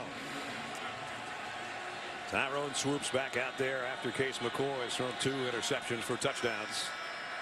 And Texas from the 20-yard line. They'll keep it on the ground. Bergeron's going to lose 2 or 3 yards. Got a whole flock of ducks on his back. You know, one coach is going out on a sad note. Nick Aliotti, longtime defensive coordinator, said, you know what? I quit playing football in '75. The next day and the next year I started coaching in '76, and until Monday night, that's all I've ever done. And we said, Nick, what are you going to do? He said, well, I like to hunt birds. Yeah. So January 6th, he and his brother Pete are going, no offense, but duck hunting. And then in February, he and 12 other guys are going to Argentina to shoot some more birds. That and a golf game he says needs improving. And he's not going to shoot that duck. And also he loves playing cards. Yeah. So those are some of the things Nick's got in mind as he approaches this spring his 60th birthday, holding on Texas. But he's one of the all-time characters, and a guy that when you get in a meeting with him. Number 51, the penalty is declined. 3rd down. When you get in a meeting with Nick, it's not only a lot of laughs, but he actually will tell you some things. Yeah. He told us a couple of things last night, and I won't say what they are. And he said, well, I probably shouldn't have told you that, but what are they going to do? Fire me? I'm quitting tomorrow night. They need more Nick Aliottis out there in the world, trust me. Yeah, he's a fun guy to be around. Swoops. Gonna run it here. And he's got good wheels and shows it. Nice run all the way out near the 45-yard line. Pick up at 25. That's about the biggest play Texas has had tonight. But it's too little and too late.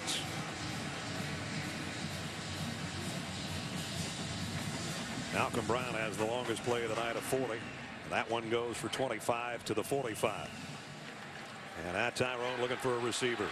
Trying to buy himself a little extra time. Throws on the run. Incomplete. Intended for Shipley. You know, partner, as you know, I did not do a Taste of the Town here in San Antonio. But if I would have, it was kind of a hands-down no-brainer. It wouldn't have been in a restaurant. One of our camera guys, Eddie Rodriguez, there he is. He had our whole crew over, and his wife, Juliet, made a authentic Mexican feast last night that was unbelievable. And not just a feast, but a feast for about 40 people. And, not easy to do. Outstanding. I mean, no question, hands down, that would have been Taste of the Town. And I ate like it was Taste of the Town. Yeah, I heard you did. That might have been a face mask there. I don't see a call. Second time tonight, I guess I've been seeing things on face masks against quarterbacks. Pickup of 6. So Texas has it back in Oregon territory, but running out of time. 7 minutes remaining. There's the play call. Got a little bit of burgundy. Got a Vespa there. They got Wolfman. They got everything working. Wolverine, not Wolfman. Try to get my superhero straight. 3rd down at 4.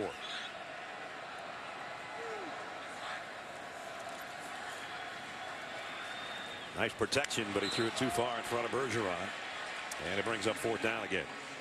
When you talk about this Oregon team as going forward, Mark Helfrich will begin his 2nd year next year. This is a very young football team, particularly offensively. Now they lose some guys in their defense and their defensive secondary. Of course, Alamo still has a decision to make about the NFL, but really Josh Huff is the only senior on that offense that won't be back. Mariota deciding to come back. Their center, Hronis Grasu, deciding to come back. They're a very young, talented team. Will be right in the mix next year. Swoops with an air ball to Davis, and flags are down. Did he catch it? He did. And a penalty on the aforementioned Alamo.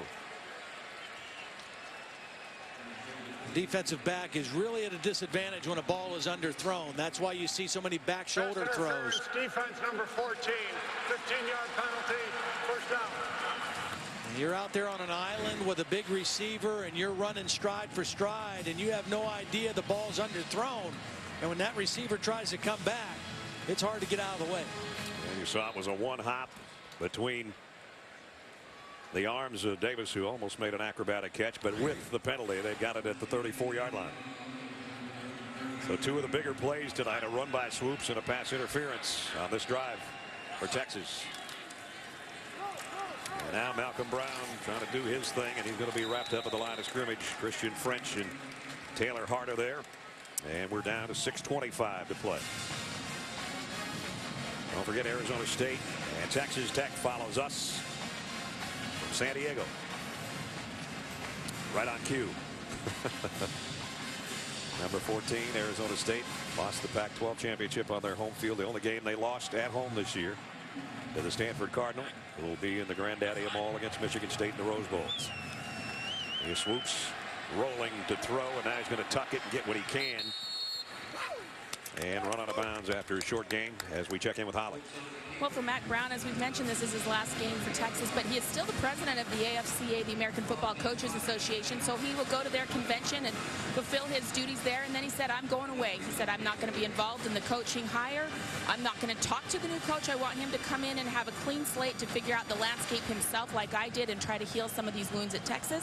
And then he said, my beautiful wife, Sally, she gets to make all the decisions from January for the next 6 months. Yeah, Sally wasn't buying that completely. Third down, throw completes, and really close for Greg Daniels, and he might have the first down. Todd and I saw Sally down in the tunnel before the game. She had kind of a sad look on her face, obviously after being with Mack at North Carolina and developing a program there. They made their move here in December. 16 years ago. Early December, 16 years ago, and 158 wins later. And now in the final 5 minutes on the sideline for the Horns. Flags down. Probably going to have a holding call. Well, the Texas football job is a great job. There's no question about that. They have tremendous resources, facilities, recruiting base. Personal foul, face mask, defense. Penalty is half the distance to the goal. First down. There, I finally got my face mask call. Yeah. But in their search, they will be lucky to find somebody that over the long haul does as good of a job as Mack Brown has done here in his 16 years at Texas. This is his 15th bowl game. He was 10-4 in bowls coming in, having won 9 of the last 11, some of the last 8. And this one, unfortunately, on his way out is not going to be a win. Trailing a very good Oregon team, 30-7. Swoops, pump fakes one way and rifles it the other, and diving attempt by Kendall Sanders, but it's incomplete. And good coverage over there by Terrence Mitchell. You know, the good thing for Swoops here is you could say, well, he's in there late in the game working against backups, but he's not, because the first team Oregon defense is still on the field. So he's going against the number ones, and he's put a pretty nice drive together here. This one looked like a little miscommunication, but he runs it inside the 5. A pickup of 7. Similar to Swoops, David Ash is a dual threat guy, both of them much more so than Case McCoy. And this time Swoops is going down for a loss. Oregon played it beautifully. Rodney Hardrick, the middle linebacker, on the stop, and it's 4th down.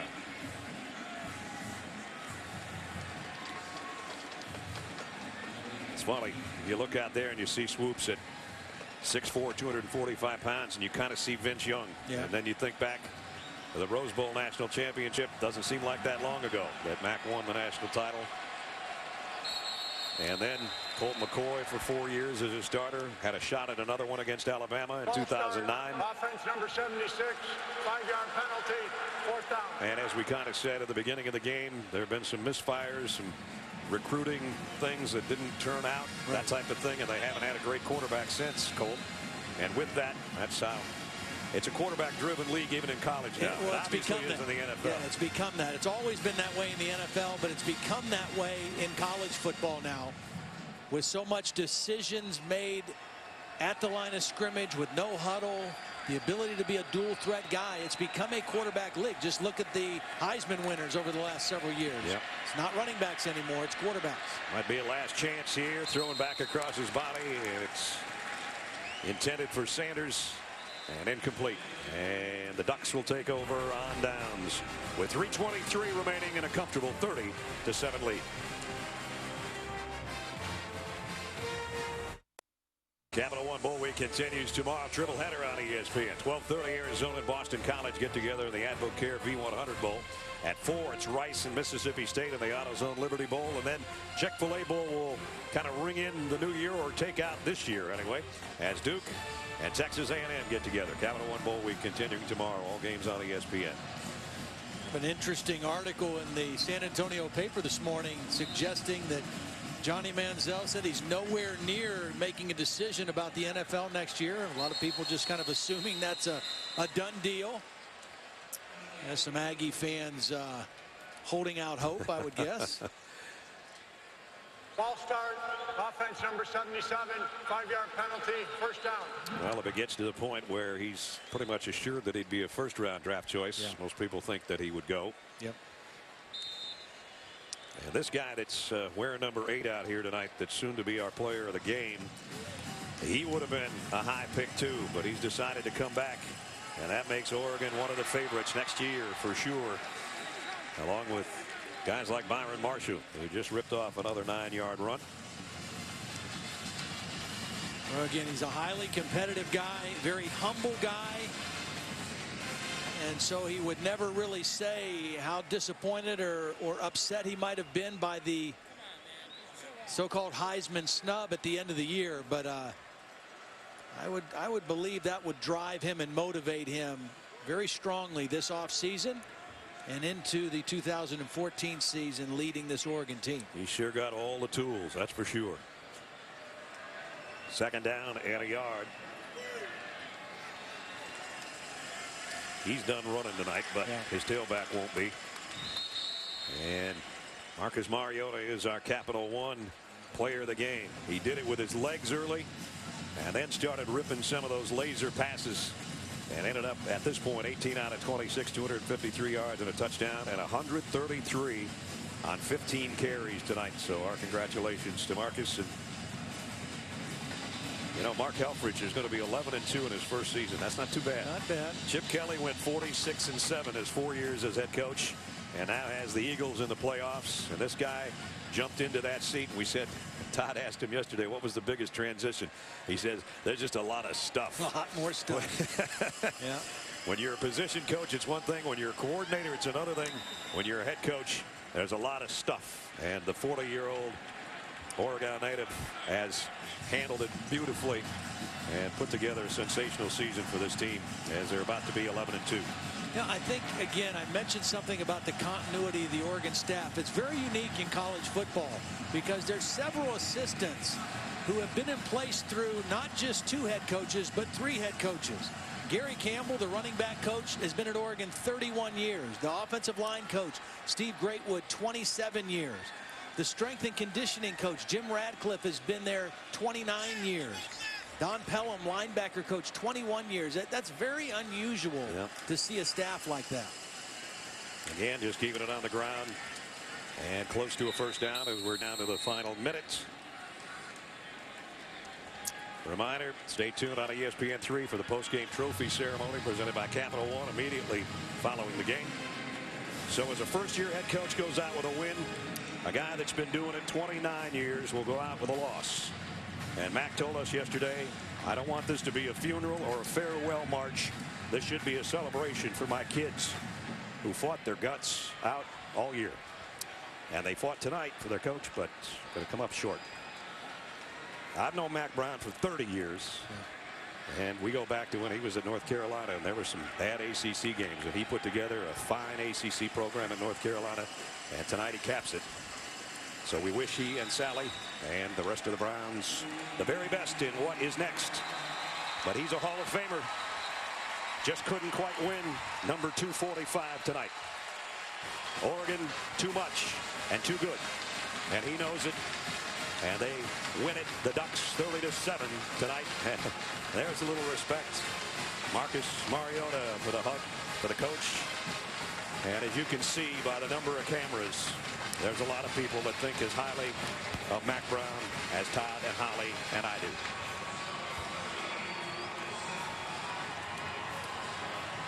One of the class acts of all time in college football. Mark Helfrich told us this week it's been like a mini coach's clinic being around Mack Brown, learning what it takes to be a head coach over the long haul, not just a 1 or 2 year wonder, but doing it over many years and doing it with class. Mack's press conference will be on ESPN2. We've just been informed.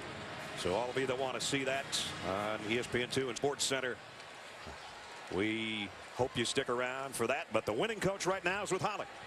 Well, Coach Helfrich, that's your first bowl win for you as a head coach. I was wondering, is this your first Gatorade bath? That is, and it's cold. How was it? It was awesome.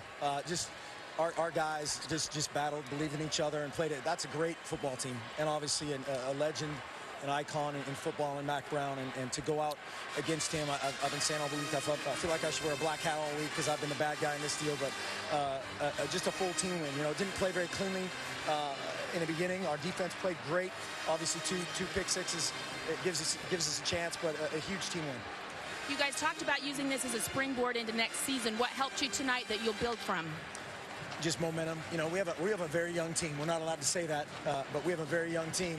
We had a bunch of guys early in the first half, some true freshmen make some mistakes, and they both came back and made some big plays in the second half. So just growing up. Thank you, Coach. And hey, congrats on that bath. I love that. That's your first one. Thanks, Holly. Appreciate it. Well, his team put up 469 more yards of offense tonight. That sets the school record. And 20 plays of 10 yards or more, and that will get you wet as a first-year head coach. Mack Brown couldn't get one more victory for Texas, but his team gave it all they could. They lose it tonight 30-7. We'll be right back.